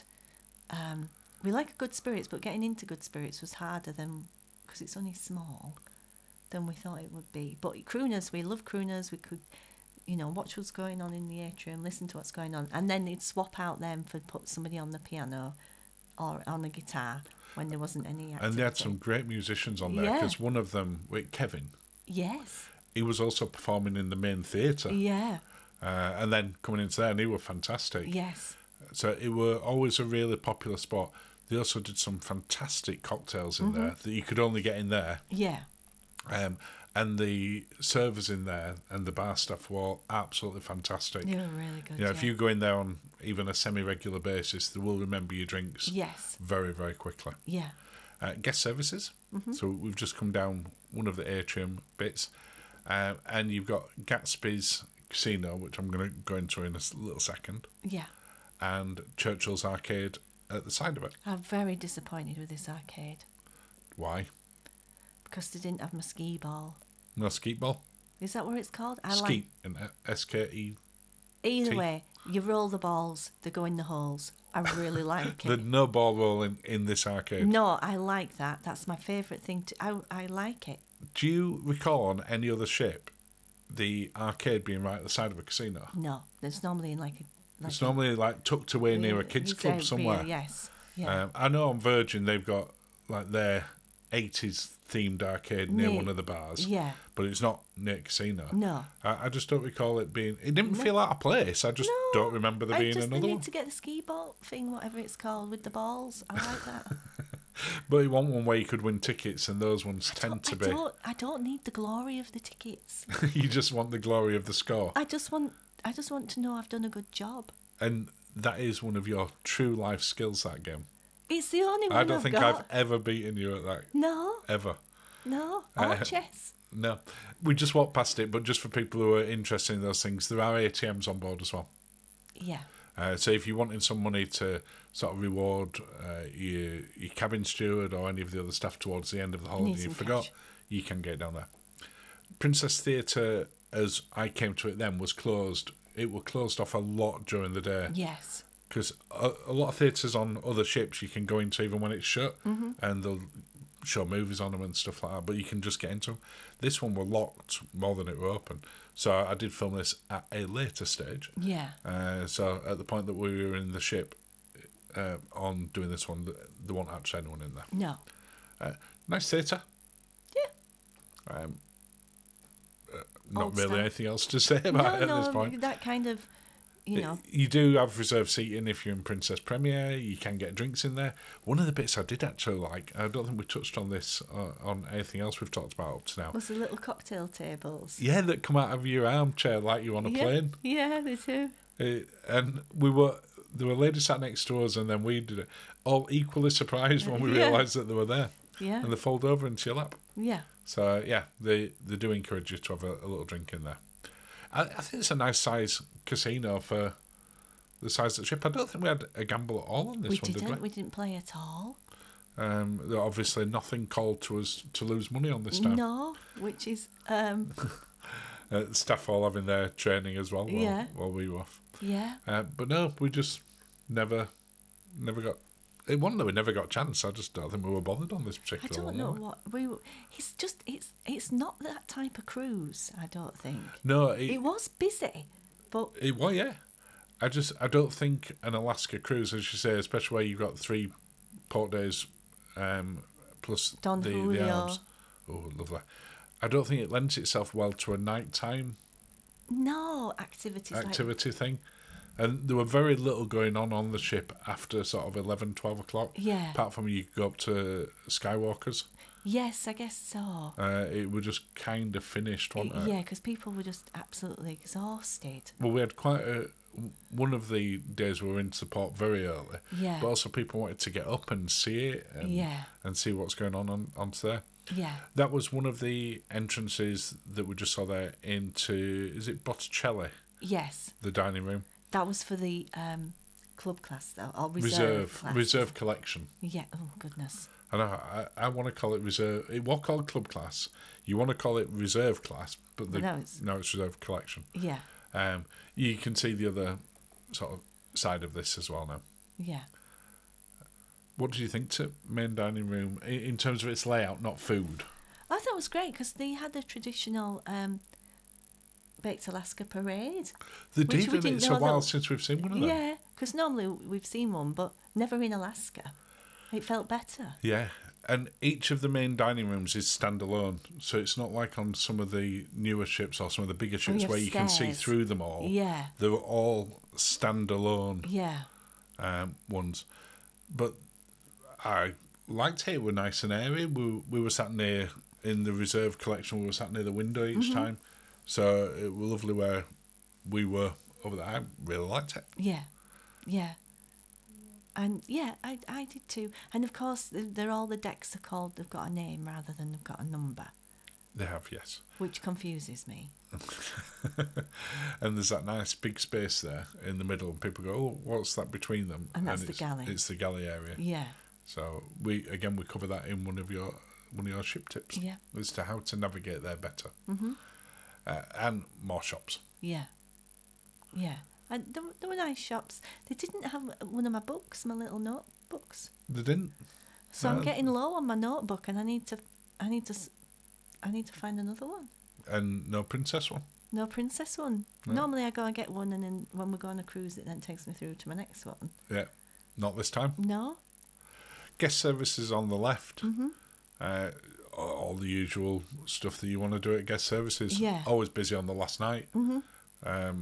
But because you can check your folio at any time via the app, I don't think they have as many queries. We had to go down once because they charged us twice for an excursion. Yeah, they did. And then took it off and then put it back on again. Yeah. But they did correct it as soon as they were aware of it. Yeah. Now, this is Good Spirits. Very that's small. right at the side of International Cafe. Very small.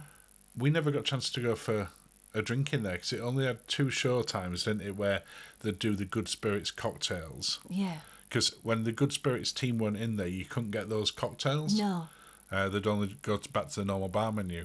And it were rammed in there every single time. And what do you reckon's in there? 15 tables? Yeah, there's not many at all. It's the smallest Good Spirits we've seen on any trip. And we totally missed it. We just didn't happen Didn't for get a us. chance to go. The International Cafe and the coffee shop next to it, also very popular. Mm-hmm. But no problem getting served in there because you get it and No. get to take it away as well. Walking through the art gallery. Yes. I think, is it Park West on here? I think it might be. Which, they do class it as an art gallery, so you can go walk through it and look at it.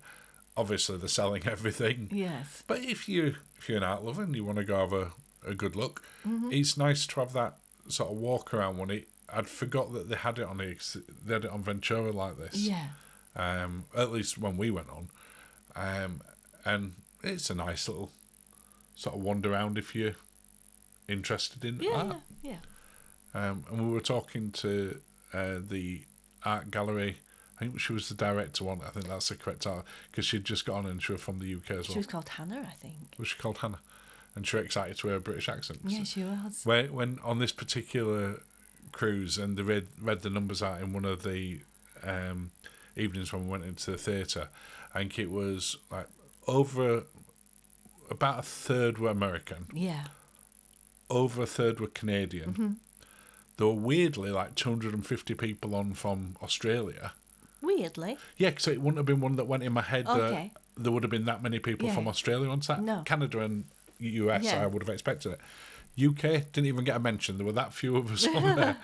I think we saw like maybe 2 or 3 other couples while we were on there that we heard the accents and Yes. noticed it. Yeah. But it's a long way to go It is a long way for to a go. week cruise. It's a long old trek. Yeah, and it's It is taken Park me West. days and days to get over the jet lag Yeah. and the flight back. Vines.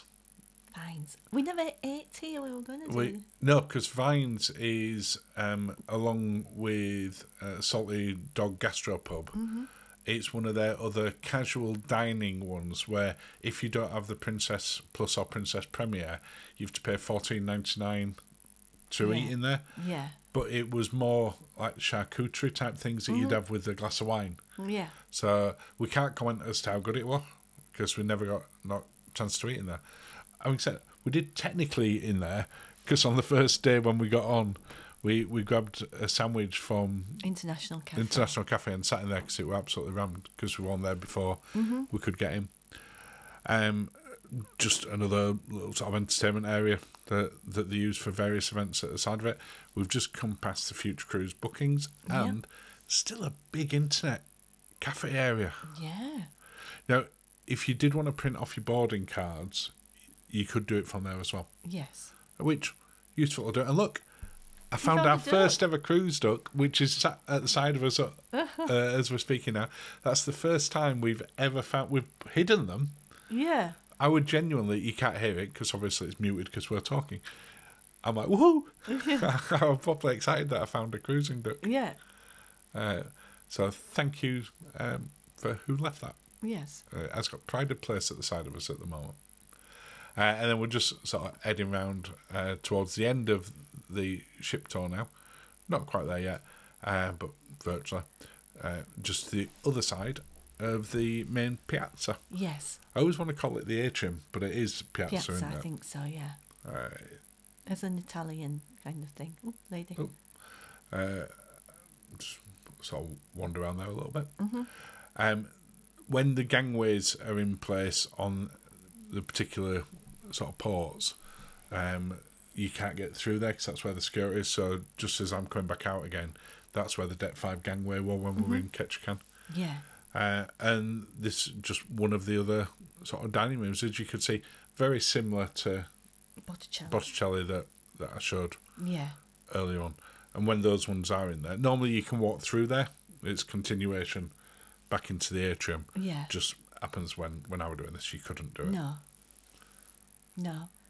And there we are, gangway this way. And then back into the piazza. Again, always live music in there in an evening. Yes. And when we got on board as well. Yeah. It were in. And as I say, you can see good spirits there. Look how tiny it is. Yeah, there's nowhere so near small. as many tables as I said earlier. No.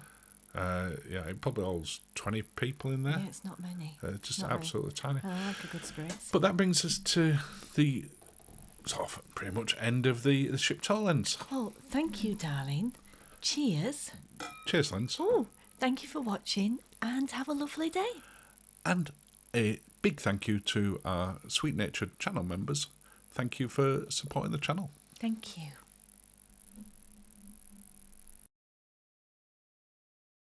Welcome to my Ruby Princess Practical Ship Tips. As always, I'm joined by Marky. Hello. Hello, who is filming the video.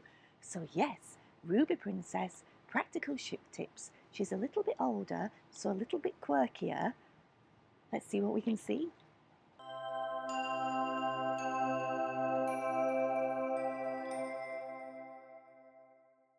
Where have you brought us to now, Linz? Okay, so we're now right at the very front of the ship on Lido deck, and I'm going to show you a secret area where you can go and stand for cruising into the glacier or into the city or into Vancouver, and it's secret. Yeah, now we must add, it's not open all the time, this. No. It's only been open once while we've been on this one, which was at the Endicott Armando's Glacier. Yes. And if the weather's bad, they won't open it No. for very obvious reasons. Yes. So deck 15, Lido deck, shows what you mean. Okay, so It's this completely unmarked door. It doesn't say anything on it. And just to show, that's at the end of the Lido deck and cabin 105. and we're on the starboard side, And we're on starboard here. so odd numbers. Yeah. So, Take us through. ooh. Well, when we say take us through, you can take us through a bit which then says do not enter. But look, this is actually placed above, what's it called again? The bridge. The bridge. That place where captain sits. Oh my goodness, honestly. And you got the steps out there, which then take you up onto this viewing platform. But you might be able to hear the wind, you might not. But when it's as windy as rough as it is, there's no chance they're going to open this. Yeah. But it was a fantastic place. But what I would say for my tip within your tips is that if you want to get on there and you're going somewhere like the Dawes Glacier, get there early. Yes. Because that will full. And scope your space out as well. Yeah, decide where you want to be and just Take your drink with you. stay there because Yes. you're not going to get on later on. They No. only allow so many on there. Yeah. And it does get very, very popular. For obvious reasons, it's the best view on the entire ship. And you can Jack and Rose it. Well, kind of. You're not right at the front of the ship at the bottom. No, you can that's- pretend. Well, you're going to get blown. Just enjoy. So for the next tip, as you nearly fell over, Oh, good grief. you brought us outside to deck 17. Yes. It's a bit wild and windy out here today. What have you brought us here for? The secret large hot tub. The hot tubs in the middle seem to attract a lot of children. This one, because of the location, and it's a bit of a faff to get to off deck 17, doesn't get as crazy. And if there are people in it when you arrive, they'll probably have some glasses and a bottle of wine. It's that kind of vibe in this hot tub. So it's great for sail away. It's great on a sea day, as you can see, because there's not many people here. And it's quite sheltered without being too crazy. Well, it is, because just around the corner where we walked round, it was blowing a gale, wasn't it? Mm-hmm. We come round here and it's real, by comparison, really sheltered. Yeah, I mean, I'm a little bit blowy, but you know. Not compared to a few seconds No. ago. So yeah, it's great for a secret hot tubbing, but there's nobody here. We've also got a pool, and then another pool. Yeah, it's quite a weird pool, this one, because it's quite deep, No, and it is just a pool, but it's round, Yeah. which seems a bit weird. And then the wake at the back down there. Okay, on to your next tip. So you brought us up to the top of the shed, deck 19. Yes. It's very windy out there at the moment. Very windy. Which is why we stood just inside. Yes. What have you brought us up here for? Okay, so this is the sports deck, and it also has the mini golf. But in order to quickly and easily access here, you need to use this lift, which is one of the aft lifts, and it's the one that's right at the left-hand side or port of the ship. Yeah, it's the far left hand. There's only one elevator that comes up here. All the way to 19. Because otherwise it's not easily accessible. If you've any issues with stairs, you've got to come up 3 flights of external stairs to get to here. Yes. Once you're up on the top, to get to the mini golf, it's dead easy. It's just round the corner. And I will film some of it afterwards so people can see, but not trying to this bit out I'm there. not going out in that. No, you might look slightly more weathered No, beyond this. My hair's no. not going to blow around quite as much. Okay, on to your next tip. So what's your tip, Linz? Okay, so the main dining room, or Botticelli dining room, is located on deck 6, but you can't walk directly there. So the best way to do it is either get the aft lifts down to 6, or you come in on 7, because you can't walk directly on 6, down to 6 from 7. It's very confusing. It's one of those uppy-downy ones. That's but right, yes. because between the 2 main dining rooms on deck 6, you've got the galley in between them, so there's no path straight through. By galley, the ship's kitchen. Yeah, the ship's kitchen. Okay, on to your next tip. Next up, we've got a staple of Lindsay's ship tips. Where have you brought us? I brought us to the laundromat. Ooh, so exciting. Yes. Now, here you do have to pay for your detergent, and they take vouchers and tokens. Yeah, it's tokens here where you can get them dispensed, albeit this one's currently out of tokens. Uh-oh. But then you can get your softeners, your bleach, your soap, etc. I mean, bleach is a very weird thing to say. It is for UK, because that's not what we think of. No. But you've got, in case you want to iron any shirts, you've got the ironing board here. Also, you don't need to go mad with your socks and knickers, because you can always wash them. Because I found that I've got a comfy pair of socks. There's a set of socks that I like that are very good. Not just one pair. No, but one type. And they are quite thick and heavy. So at and least it's you've got probably worth options. pointing out as well. I mean, it's got the washing times on there, 30 to 35 minutes for washing and 40 to 45 minutes for dry. So it's not as quick as on. No, it's not an Iona space shuttle. They're mega fast. No. And the one that we're in here, if I just move back slightly so people can see the scale, there's only 4. But if you go to, for instance, deck 10, that's a huge one. Yes. So they're not all as small as this one. No. So if you do find that the laundrette is full, just try one on another deck. Yes. Because some of those are much bigger anyway. Yeah. On to your next tip. For your next tip, Linz, you brought us to the Princess Theatre. Yes. So with the Princess Theatre, if you've cruised on Ventura, you'll know they have a little secret viewing area. Ledge, yeah, where the seats are slightly higher and more sectioned off. Yeah. So to access those seats, you come in where it says A, access, so this is on the port side of the ship. Yeah. And you come all the way down to, where are we now, deck 6. Deck 6, and you're going to go through this corridor. So in the same size as the loos for the gents. And then you go on the corridor all the way forward, just double back on yourself, and you'll see the viewing platform Which area. they've got the best view. I would say so. Now, there's only about 30 seats in there. I don't even think it's that many. And they do get filled quickly. Yes. So if you want to get one of those seats, Okay, now get to the theatre pretty much as soon as the doors are open for the show. Certainly no more than half an hour before. But if you do miss those seats, but have the Princess premiere... Yes, then there's some reserved seats for you. So we cut it fine last night after dinner to get to the show. But we knew it'd be okay because they released those seats 5 minutes before the show opened, and we got here 10 minutes before the show. So it's great. And they're sat directly in front of that ledge, aren't they? Yeah, the last 2 rows on the bottom of it. Yes, in the stalls. And I will have cut in some footage over the top of this, because right now, as people will better see, the door is shut because they're doing some rehearsals. But you'll be able to see it soon. Yeah. On to the next tip. Mm-hmm. So for your next tip, Linz, you brought us to deck 18. Yes. And where are we? We're in Skywalker's nightclub. It doesn't really get going till after 10 o'clock, but in respect of scenic cruising, so I'm thinking cruising out of Skagway, which was stunning, you'll need to bring your own drink. But... Yeah, because the bar's not open. No, the bar is not open till 10, because it's the nightclub. But as you can see, it's got amazing aft views. It's absolutely stunning. It doesn't get too busy. No, it doesn't.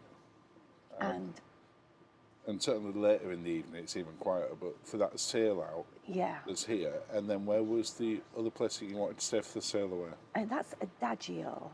But they have easy access. So that's the deck below us.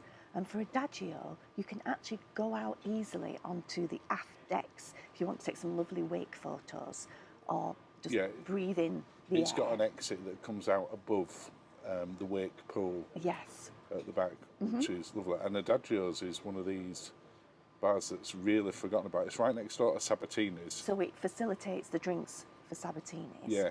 And it's quite a big bar. It has music and everything, but just because it's further out, it tends to remain quieter. Not be that well used, but great views again for sail away. Yeah. So, 2 places in one go. On to your next tip. So for your last tip, Linz, you brought us back to our cabin. Yes. Why? Well, this is a strange but I think very useful one. In days of old, you go up to the buffet and you put in your hands something called a tray.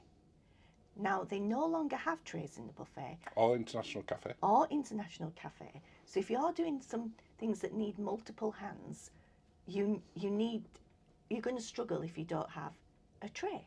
Yeah, if you've gone to get sort of food and drinks for both of you, well, maybe the other one's getting ready. Or all 3 of you if you're a family. Yeah, or more. Or Then you're going to struggle. Yes. Unless you're a very accomplished juggler.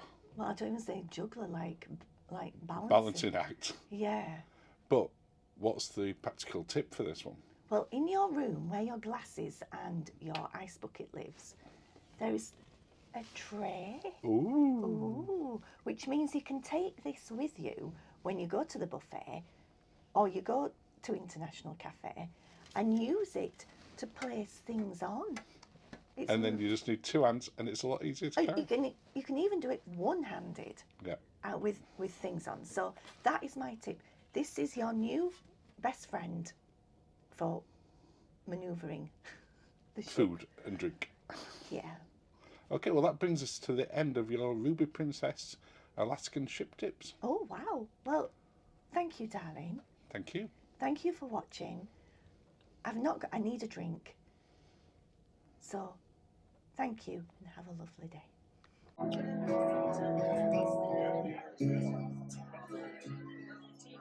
Oh, you'll like that.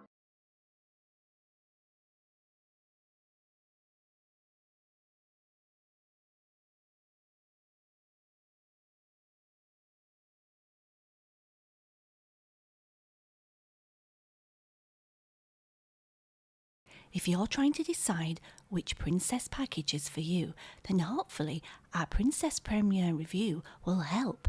Hi, it's Linz from Sweet Natured. As always, I'm joined by Marky. Hello. Hello, who put the video together. And this is my first time watching, so let's see what we can see.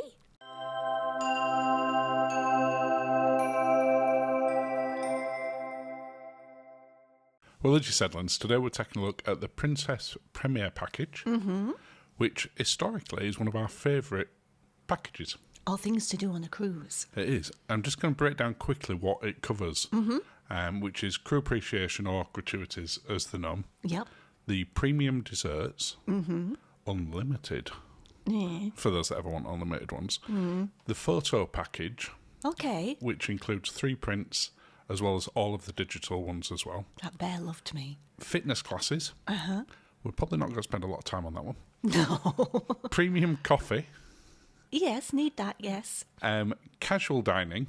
Now, they used to be free, so it's a bit controversial, that one. But now they charge for them. Couple of speciality dining venues. And the one that most people care about, premium drinks. That would be me. Now, you do get other things on top of it as well, such as Wi-Fi and bits. But I thought we'd just cover off the options first, what you get when you go on a Princess cruise. So you can take nothing. Yeah. Just take your cruise fare and pay as you go. Free ball in it, I think they call it. You could call it that. Okay. You could take the Princess Plus package, which is what we're looking at now, which gives you a slightly more limited version, but it's their drinks package. It's also worth pointing out, Princess don't just do a drinks package. No. You've got to buy You've this got to do one of the things. Then you've got the Premier one, which gives you the Wi-Fi for up to 4 devices, the dining, Princess prizes, the photo package, premium desserts, and again, the thing that everybody cares about, the drinks package. And by everybody, we're talking about me. Exactly. But before we get into this, would you just like to invite people to subscribe? I would love to invite you to subscribe. Thank you, if you already have done.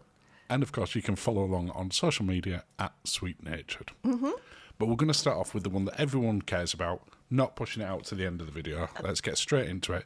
Drinks. Yes. Now, I mentioned in passing there that you get up to $20 allowance per drink. But if you go over that, Yes. you only pay the difference. Now, I've seen in Love by Brito that they have a $55 cocktail with Don Julio 1942 tequila. I would be so doing that, and you would so be paying the difference. We'd be paying the difference. So, yeah, in that particular example, you'd pay $32. So thank you for that. Well done on the quick maths, Carol Vorderman. That wasn't hard maths, that one. One of the bits that I do like that Princess do really well, on the menus, it shows you specifically where things are covered by the Princess Plus or Princess Premier in things such as wine. When I've got my glasses on, I love that. You do. When you've not, you just go, I'll have that one. Because the general rule is, I'm being a bit flippant there, What? but most things are pretty much covered on the Princess Premier package. Apart from the $55. Maybe not the $55 one at Love by Brito. And some in Spellbound as well. I think they're quite pricey. No, your Spellbound ones are included within your Spellbound in your cost. Spellbound price, yeah. Oh, sorry, I'll be quiet. I'll just drink my drink. Well, you're doing that in real life and on video at this second now. That's so me. But I do like the drinks package on Princess. That's the spicy one. I didn't look to enjoy it there. I'm sure I like a spicy Would you really margarita. do? I do. Now, you'll notice on there they do things like cocktails on tap to share at $100. Okay. That's not going to be something you're probably going to get if you're on the package. No. But you can just get all the cocktails whenever you want anyway. Different ships have different cocktails available, Yes. but they all have a really good range. We've been on Princess twice this year, and that's why we felt that it was time to do this review again. So we'd been on some Princess, Yes. where they'd got all the cocktails plus another 200 new ones. Love cocktails. And as much as we try to get our way Just through the love list, cocktails. and then more recently we went on Ruby Princess, slightly older ship, but again, still a massive cocktail list.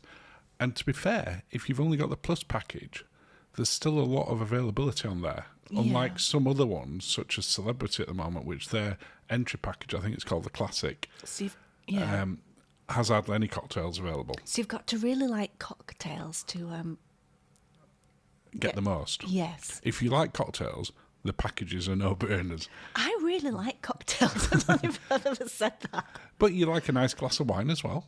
I do. It's what you've got in your hand right now. No, I haven't there. No, in real life, not on the screen. I've Sat got, at the side of me right now, you're holding a glass of wine, not a cocktail. I'm just double checking. Yes, it is wine. Speciality dining. Oh. Now, I also like food. as we will see here, on every cruise, if you take it as a single cruise, whether it's 7 nights or 28 nights, You only get 2 speciality dinings with the package. Oh. But if you were to do, for instance, 2 7-night ones back to back, you get 4. you'd get 4. 4's my lucky number. So it is 2 each. It includes most of the venues. How much did you put back there, Lindsay? Jesus. It includes most of the venues. It doesn't include ones such as Love by Brito that you mentioned, or Spellbound. No. But it does include Sabatini's, Crown Grill, all of the other ones that sort of have appeared over the last couple of years on the more recent ones. Yes.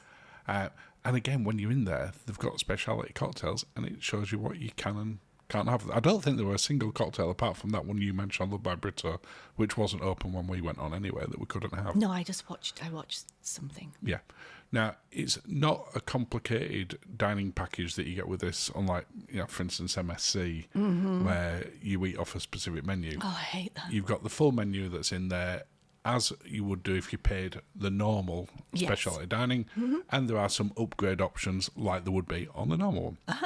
Some of the newer ones, such as Love by Daria. Love by Daria.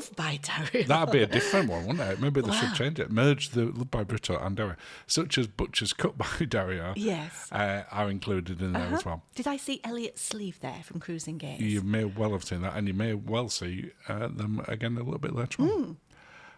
Things like the sushi are included within there. So it's really, depending on what ship you're on. For instance, on Ruby, we only had 2 specialty dining venues, so that was an easy option to do. When you're on some of the newer ships, such as Sun, you might have to be a little bit more selective. Yes. Casual dining. Not casual. Not casual, such as the buffet or the main dining room, but what used to be complimentary, such as Alfredo's. I love Alfredo's. Is now, as you can see on there, $14.99 cover charge, which includes a pizza or calzone, plus an appetizer, plus a dessert. Is it not calzone? It can be calzone if that's what you would like. Now, again, different ships have different options available on them. If you've got the Premier package, you can go in here as often as you want.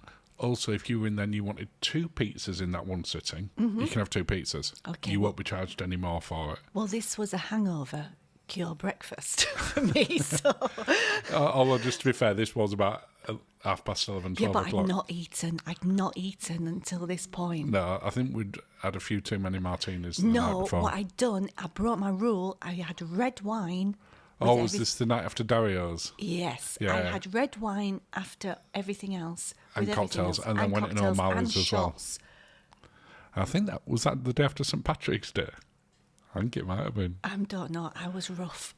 Anyway, the different levels of your options on different ships. Some of them we love, like Alfredo's, Salted Dog, we didn't love, but they're all included within that $14.99. And again, whether you think they should charge for them or whether you don't think they should charge for them, the simple fact is they do, and it's included. If you've got the Plus package, I think you get 2 of them included on your cruise. That's the saddest poutine I've ever seen.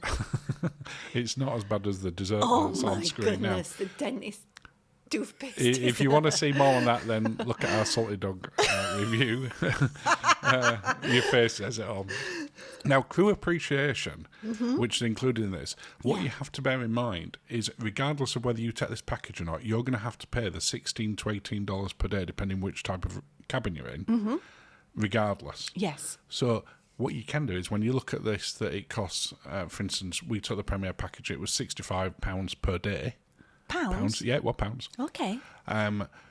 Then we would have to take off £13-ish off of that we would have had to pay anyway for appreciation. Okay, I understand. So it didn't cost us 65, it cost us 52, 53. Oh my goodness. Because we would have had to do that. Could you do you want to show me a pivot table reflecting this? There'll be no pivot tables, but there will be some numbers shortly. Oh no. Premier desserts. Now, I have a thing about the Premier desserts. I would rather be smaller with more finesse than bigger with less finesse. With less finesse. Okay.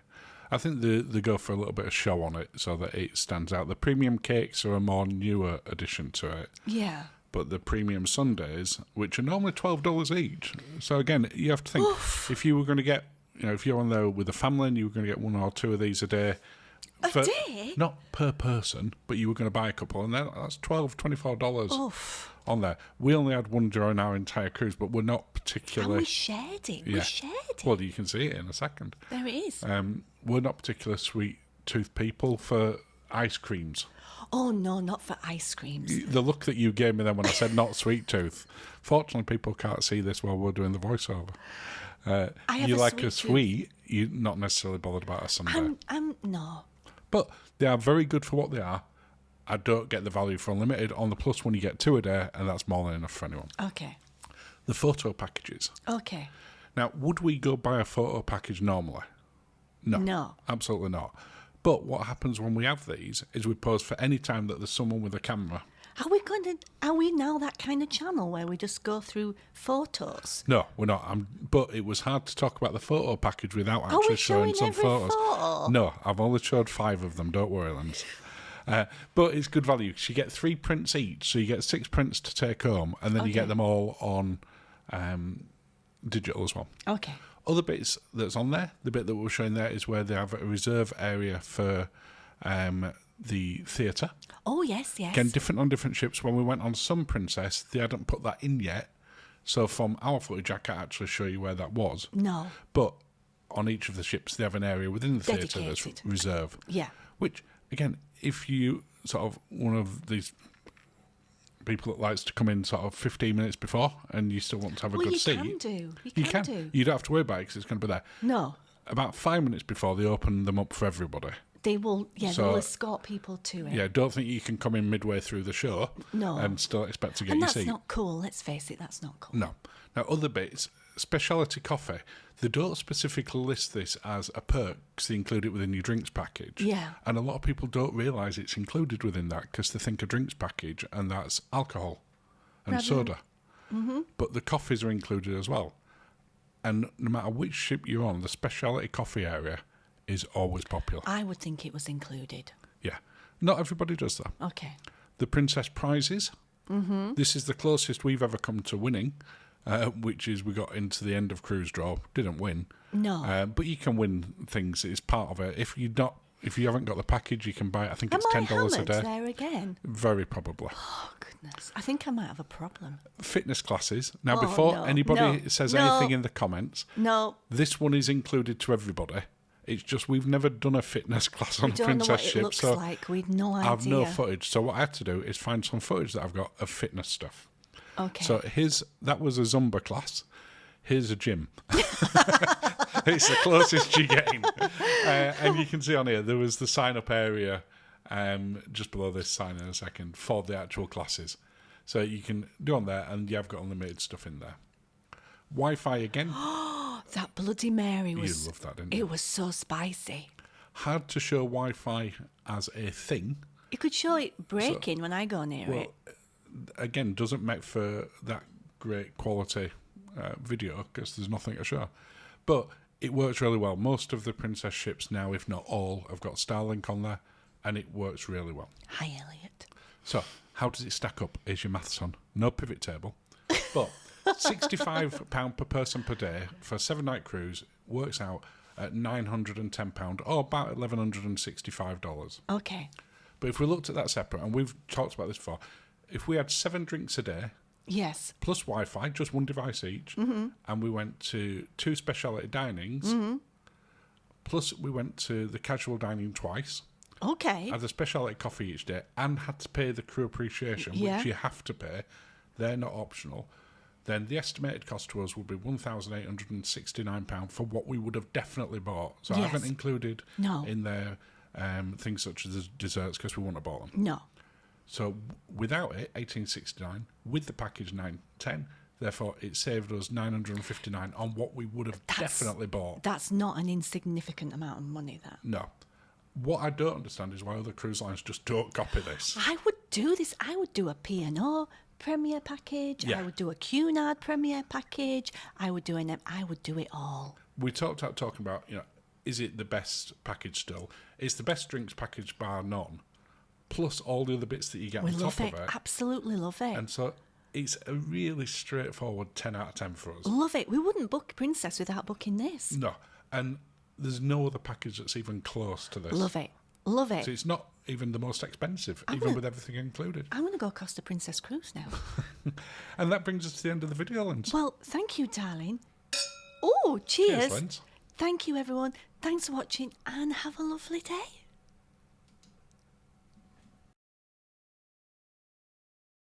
If you're contemplating a reserve class mini suite on board Ruby Princess or looking at dabbling with the upgrade program, then this little video is for you. Hi, it's Linz from Sweet Natured. As always, I'm joined by Marky. Hello. Hello, who put the video together.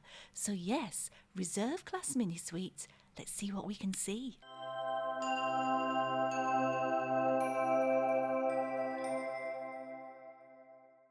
Well, as you said, Linz, today we're giving our review on a reserve class mini suite on board Ruby Princess. Yes. But also taking a look at the upgrade program, which is what we used to get this particular one. We did. Now, I'm showing this purely to show where the reserve class mini suites are, where that red dot is on there, they're in the middle of the middle. The middle of the middle. Yeah. So if you want a cabin that is as sort of stable as can possibly be, you're not at either extreme. No. Not too high, not too low. These are the ones. It's almost like they put the best rooms in this special category. Yes. What did you think about the cabin? I mean, she's an older ship. Yeah. So we just saw a little snippet of the hairdryer there. It's not the most modern hairdryer. No, but it worked. It worked, but it's a very cosy room, especially as we were in Alaska. I feel that we really benefited from that. Yeah, and by cosy, I don't think you mean that it's small. No, it just feels warm and snuggly. It does. There's some weird older bits from days gone by, like that unit that we were just looking at then. It's where the TVs used to sit. Mm-hmm. And now it's just a place where we used to put stuff. Yes. It was a shelf for us. Yeah. Which I suspect if they ever completely remodel the rooms, those will disappear now. Yeah, we're just going to swing back and look at them there, look, because you can even see the sockets on the top where the TV would have gone. Yeah, and we didn't have a use for those particular sockets. No. But the room itself doesn't have things like USB and USB-C sockets, which more modern cruise ships will do. Mm-hmm. But it has plugs, and you can plug in and you can use them. Yes. But overall, I found the cabin to be sort of really comfortable. Yes. I didn't feel that, because it was a little bit older. 2008, this ship, isn't it? I can't remember, but I'm just looking at the staggered balconies there because we are on, I would say, the prime balconies for Alaska. We're on deck 9, is that right? That's right. Yeah. So it's Dolphin Deck, because they all have the unique names, but it is deck 9. And this deck is the only one where you actually properly overlook the sea. Yes. Every other deck is set back. Yeah. No, I liked that. I loved that. I really liked it, especially for viewing in respect of what flora and fauna we could see. Yeah, I mean, we're going to see a little bit later on in the video where the shots that we took off the balcony. Yes. This is the wardrobe now. Yeah, this is a wardrobe, not a balcony. Mm-hmm. I love their built-in wardrobes. Yeah, well, the walk-in wardrobe. They're kind of a walk-through wardrobe, and it's kind of a classic. But they're really practical, aren't they? Yes. They're not crammed up to the beds. No. I'll come back to the balcony stuff I'll talk about when we go out there later on. Okay. But they just feel usable. Yeah, now the products are not good. Did you not like them? Well, I use the shower gel, but I can't use the shampoo. No, but you will always take your own shampoo anyway. Yes. I found them fine. Mm-hmm. It wouldn't be something I'd rush out and buy. Well, I don't think you can because I think it's just a white label kind of. Yeah, but perfectly usable for while you're on holiday. And plenty of room in there. A big bath in this. But correct me if I'm wrong, did we ever have a bath? No, but we had it just in case an excursion went awry. And we got overly muddy or cold. Yes. Which would have been nice for that. Mm-hmm. But a lot of the ones we didn't have that particular problem. Well, just before we sort of move on to the upgrade program, would you like to invite people to subscribe? Oh, I would love to invite you to subscribe. Thank you, as always, if you already have done. And of course, you can also follow along on all the main social media. You can find us at Sweet Natured. That includes Instagram, Facebook, TikTok, and everything else. Thank you. Thank you. we're going to take a look at the upgrade program. Okay. Because that was relevant, because when we originally booked, we'd booked a regular mini suite. Yes, which is still a lovely room. Gorgeous one. But we got this email through, and these Yes. are the emails that we got. Yes. So these are not generic. These are ours. I've just maybe taken out some information from them. Mm-hmm. But when it comes through, you get the option to upgrade, and you can see the prices on there. For instance, a penthouse suite, you could put in a bid from £570 per person. Now, I don't know which ship these are, but these are not reflective, I don't feel, this Well, imagery. this is reflective to ours, because this is for our ship. Yeah, but ours didn't look like that, did it? No, but that was the email that we got for it. We paid £75 per person for the upgrade, which was the minimum we could get. And then I got that letter saying, sorry, you've been outbid. Oh. And I was like, okay. And then I got another one about 4 days later saying we'd been successful. So Yay. don't necessarily assume that you need to increase the bid if you don't want to increase it. Go for an amount that you're comfortable with, and if Yes. you get it, you get it. And we'd Yeah. said all the way through that if we didn't get it, we were absolutely fine with where No, we we already were were. very happy, but as it was, we loved it. We did. And all the pictures that we've taken here are from this balcony. And I think if you are going to somewhere like Alaska, we said the same thing for the fjords. Mm-hmm. You go in there predominantly for the scenery, Yes. but in Alaska, you're also going there for the wildlife.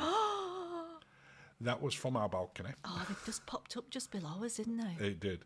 And just being able to sit back and watch and have a cuppa, or a 24-karat gold margarita, Which I did. is such a nice way to sort of spend time on a ship. And for me, it's the reason that I'd be really keen for those balconies that overhang it. Yes. Don't get me wrong, the others have got a great view, but Yeah. I think it's worth it. And we'd give it 8.5 out of 10.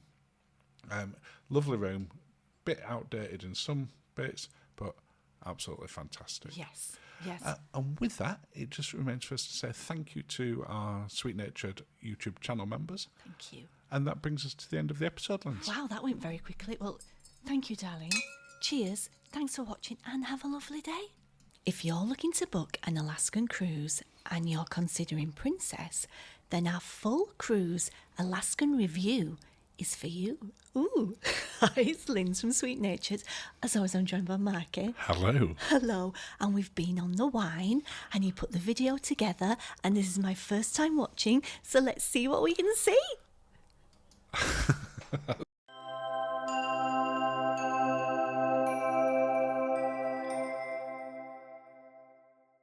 Well, I think I should just qualify after that introduction that I didn't have the wine before I did the editing. No. We've had a glass of wine now. We've started doing the voiceover element. No, I was drinking the wine while you were editing. This is true. It's nice outside. It is gorgeous outside today. Anyway, enough of that. digress. We digress slightly. Full cruise review of our Alaskan cruise on Ruby Princess. And we're Yes. going to start off with embarkation. Ooh, Now, we travelled over to Vancouver, which was our port of departure yes. from the UK, from Gatwick, sort of, from Heathrow. Yes, Gatwick. Gatwick, of course. And it's quite a long flight, and we had about an hour and a half delay as well. So from setting off in the morning when we left the hotel to getting over there, we're about 14 hours. So we'd planned on sort of doing a lot more stuff when we got there, and the reality was we actually just had a drink and a meal and then went to bed. That's very us. It wasn't that particular night. But actually getting on the ship, I don't know about you, I were a little bit concerned as to how Yes. busy it was going to be. Well, also, we'd seen some sort of nightmare stories, but we booked a Princess transfer, and Princess took us from the hotel very efficiently to the port, which was only about 10 minutes. We had to pick someone else up. Yeah. But it was very smooth. I'm going to say smooth. Smooth. It was. And going through Vancouver port, again, we'd heard that it can be quite slow and everything like that, and we flew through. But also, we were aliens. Well, yeah, absolutely. It was a predominantly American and Canadian passenger cruise list, although there were about 200 from Australia. But there were very few from sort of Europe, and therefore, We had his own desk. when we went through the customs area, we just went straight through, whereas the queue for Canada and America were a lot longer. Huge. Loved it. And before we knew it, we were on board, getting a drink, a 24-karat gold margarita, Of course. which is what you demand when we go on a Princess cruise. And then we were sat just sort of chilling. So we can't really fault it, and we've given it 9 out of 10, which I think it's fair enough. It's lost a point because that's not a margarita glass. It's not. But before we carry on with the review, would you like to invite people to subscribe? I would love to invite you to subscribe. Thank you, as always, if you already have done. And if you could hit that thumbs up button and like it, and feel free to share, that'd be fantastic. Okay. And you can follow along on, I won't mean you can hit the thumbs up buttons. You can also follow along on social media at Sweet Natured. I can put my thumb up if you want. Thank you. I won't comment on that. Next up, accommodation. We had originally booked a mini suite. Yes. And we used the upgrade programme to bid for a reserve collection mini suite, which gives you slightly better position one, right in the middle of the ship, and also access to the reserve collection restaurant in the main dining room. Yes. Oh, can we just talk? Why? Just why these on the run for murder motel hair dryers are in cruise ships? I hate them. It's long overdue a bit of a refresh, I feel, the ship. There's no modern bits. The hairdryer worked. It was powerful enough. But there's no USB in the room. No. It feels a little bit dated. Yes. And when you see it on the balcony at the end, it definitely needs a refresh there. There's quite a bit of rust and bits and pieces in there. Having said that, the room was fantastic. We loved it. We really did. The position of it was brilliant. We were only a few steps to the stairs and the elevators. But not too close to them. Not so that it were noisy. There were plenty of space in there. We were only on it for 7 nights, but I would have been quite happy in that room for a lot longer cruise. Yes. Yeah. And the balcony, which is the thing as far as I was concerned, I was most bothered about it being Alaskan, and we wanted to sit out there and sort of use it probably more than we would on other cruise lines. Yeah. Or the cruises, rather, was absolutely fantastic. Loved it. You see what I mean about it's a little tired. It just needs a bit of a refresh for the cabins and everything else, but that should not stop you booking on this ship, and it definitely shouldn't stop you booking this cabin. No. Because we thoroughly enjoyed it. Yeah. And we give it 8.5 out of 10. We did? Okay, yes, okay. We have got full sort of reviews separately for the cabin, the restaurants, the speciality dining inclusive. About the hairdryer. And you talk about the hairdryer more on that one as well. Oh, I'm obsessed. But having that sort of view is absolutely fantastic. Next up, we don't always cover this on our cruise reviews. No, we but don't, no. On Alaska, you can't really not talk about the itinerary and the ports because that's really why you're going there. It's like the fjords. Yes. It's a long way to go, certainly from our side of the world. And we did the Inside Passage one. What's your thoughts on it? I liked it. I liked it. I liked it. No, I really enjoyed the Inside Passage. I don't know what the Outside Passage would have been like because I think you're more in the sea, but I liked it. I think if it's the first time you go into Alaska, without question, I would say do the Inside Passage. And that's the general belief that you're stopping off at 3 of the big stops there on this particular one, which were Juneau. Yes. Skagway. Yes. Ketchikan. Yes. And going to the Endicott Arms and the Dawes Glacier. I've been on so much wine, but I've noticed my brolly is broken. It is broken. This That's is why why you've got a different brolly now. I've got a new brolly now that Her Majesty the Queen used to favour. Not a specific one, just to be clear. But the ports and the stops I thought were fantastic. When it's the first time you're going over there, it felt genuinely Alaska, even though they're touristy. Yeah. Juneau in particular is a much bigger port than, say, Ketchikan. Yeah. And definitely than Skagway. But they all felt amazing. But for me, one of the best bits was travelling between them. Loved it. When we were, look at this. Sat having a drink as we cruised out, the mountains, the scenery, gorgeous. And it didn't matter whether it was sunny or rainy. No. It was just as stunning to sit out there looking at it. Yeah. This is in Skagway. Oh, we've just got off the train. We have. Now, when we went into Skagway, we were supposed to be docked up, but we were a little bit later in, so we ended up tendering for coming in there. Yes. But then by the time we came back off, the ship had then moved. And they and picked us up from... Yeah. Yeah. And we could get back on there. Oh, I loved these. The little doughboys. Oh, my God. You say little. Well, yeah, we had one. We had one to share. That isn't just yours. Oh. But this was one of the stops that we were so excited for going on this train. And we have got a full White Pass review, which is just an amazing excursion. Again, we don't normally cover excursions as part of this, but this is a bucket list one for a lot of people. It's a bucket list one, and we saved hundreds of dollars because I wanted to go in that front carriage right at the front there. Oh, there's one at the back, the luxury ones on this one. Yeah, and I'm glad we didn't. I'm glad we didn't. And that's saying something for me. Maybe bring a hip flask. I don't know if you're allowed to take alcohol on board. That's why you have a hip flask. So that it's discreet. Yeah. Okay. My whales. And again, that's one of the reasons why you would look at doing these itineraries. The wildlife, we saw birds all the time, we saw seals, we saw whales a few times. There were more than just the whales that we saw. It's just that's the only ones we had on camera. But just those sort of views you don't get anywhere else. You know, we love the fjords. Yes. But if I had to pick going to one or the other, I was like an emotional wreck. you were. Would you pick Alaska over the fjords? Or would you need to think about that more? Oh no, I do the fjords again, but this was just, it hit me a lot harder than I am ever imagined it would. Well, you use the term emotional a lot when talking about Alaska. Emotional. So emotional. Like, I mean, there's a picture towards the end of this that I took of you leaning over the balcony at 3:15 in the morning. with the sunrise. With the sunrise, and you sort of turned around afterwards and you were just like almost streaming in tears. I'm feeling up now thinking about it, honestly. And that's sort of one of the main reasons why, you know, people will go to that. This is Ketchikan, where we've just got on, or just got off now, pulled into. And this is famous for having, is it Creek Street? Yes. At the bottom of Ender, and you'll see on the video in a minute, we do walk down there. And this were lovely, but when we went in, I think there were 5 or 6 ships in there. There was 5 big quite a ones, few, and then yeah. there was also Seabourn as well. Oh, fancy.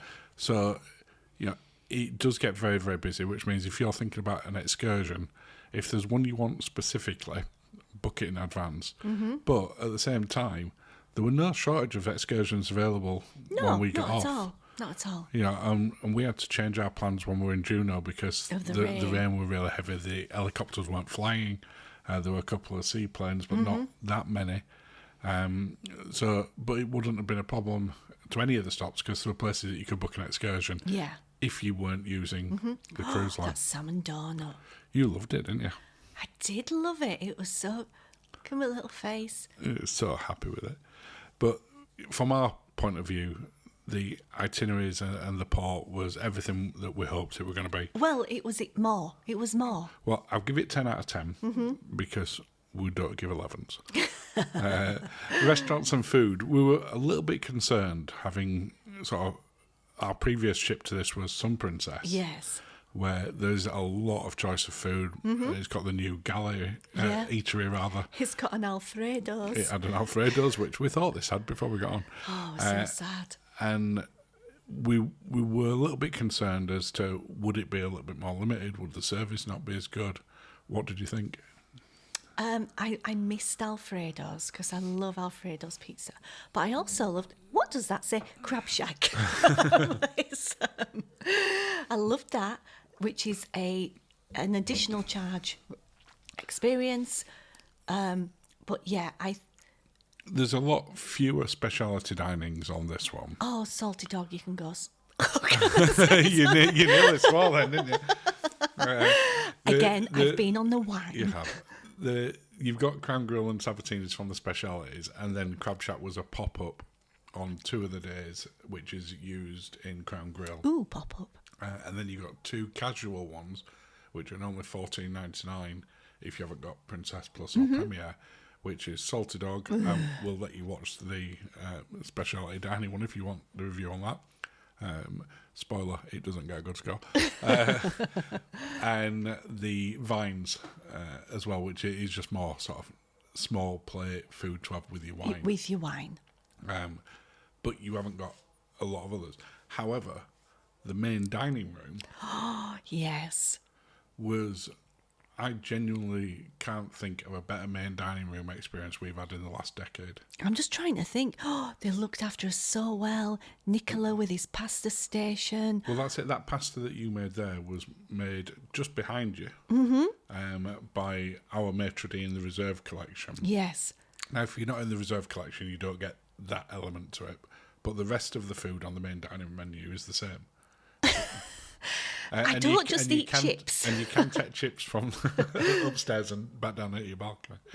But that was so nice. We took them up, and then you saw the whales. The whales literally popped up below my balcony. They smelt the chips and mayonnaise. I think they just sensed me.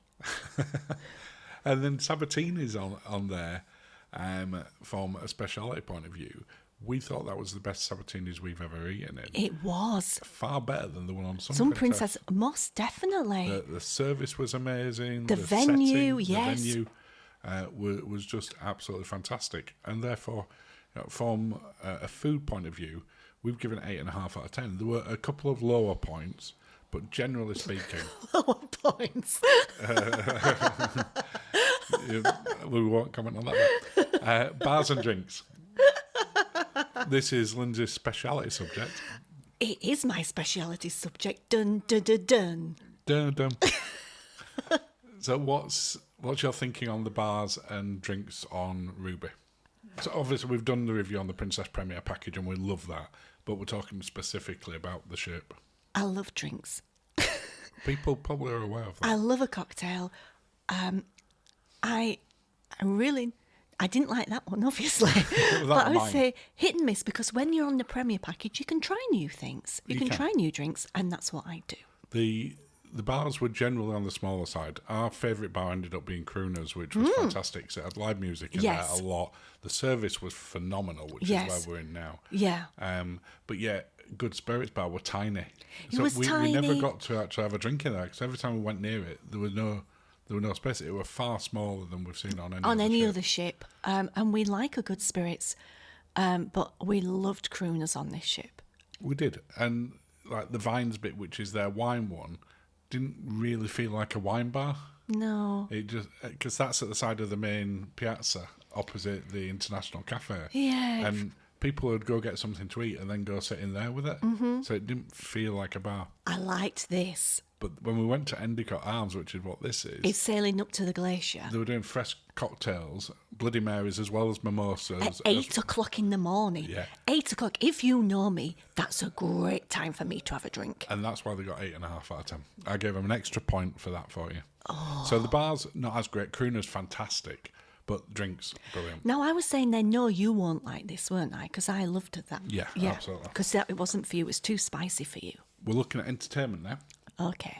Now, it probably isn't going to come as much of a surprise. It's an older, smaller ship that you're not getting the big Broadway productions on. No, you're not. But entertainment does start from as soon as you get on. Yeah. There's music playing when you get onto it. The sail away party was far busier than I expected. Yeah. And you'll see in a second. I thought it was going to be a much more subdued cruise due to the nature of it. I thought it would be more quiet and not as many people. It did go to bed early cruise. But you were busy during the day. You were up early. You had things to do. So you had after dinner, and then you'd have an after dinner drink. You were shattered. You wanted to go to bed. Yeah, there were practically nobody up by 11 o'clock at night. Everybody was shattered. Including us quite a few of the nights. And bonus point in the comments if you can tell what Lindsay was singing along to there. It's not that difficult. I'd also like to say that's no affiliation. And fair enough. But as you say, the entertainment on board was the usual mix of impromptu pop-up. I say impromptu, they're not impromptu. They're booked. They're on the schedule. The pop-up ones like in the Crooners Bar, down in the Piazza. And if I'm honest, they were some of my favourite ones. In the Crooners, we just get a drink and they were really funny and they were really good. There's the usual trivia on there. I've left the answer into that so that people weren't confused by it. That's kind of you. I know. And then the main theatre. Yes. The Princess Theatre, which is quite big, but look also at me quite with a traditional. flap. And then we found these for putting your drinks on. Had little airplane tables in it. So yeah, You were delighted by that, weren't you? I look a bit drunk again. Well, we didn't get a drink in that one that particular day. I can't imagine I was sober, though. No, there's no chance of that. But the performances on board were good. It's not that I'm taking anything away from them. And it's certainly better than what you see on Cunard. Oh, Cunard is from another time. Yeah. But at the same time, it's if you've got used to the big productions on, for instance, Royal Caribbean, yes, or Disney, it does seem a little bit. It's a little bit dated in terms of, but it was lovely. Comparable. Yeah, it was lovely. And you had the usual sort of comedians and ventriloquists and various stuff over and above that as well. There were no shortage of things to do. No. And you could even do axe throwing. Why didn't I do this? Well, where do you think you were at this point that I came down to do this? Was I asleep? You was asleep. You'd had a couple of drinks and you were having a nap, and I was like, okay, I'd had lunch and then a couple of drinks. I didn't do great at the axe throwing though. I would have been great at that. I'm positive you would have been. Relaxing on board. Relaxing is always subjective when we do these because, for some people, relaxing is getting in the hot tub. I love a hot tub. You checked it out, and a few minutes later we're like, yeah, it's warm enough, let's get in it.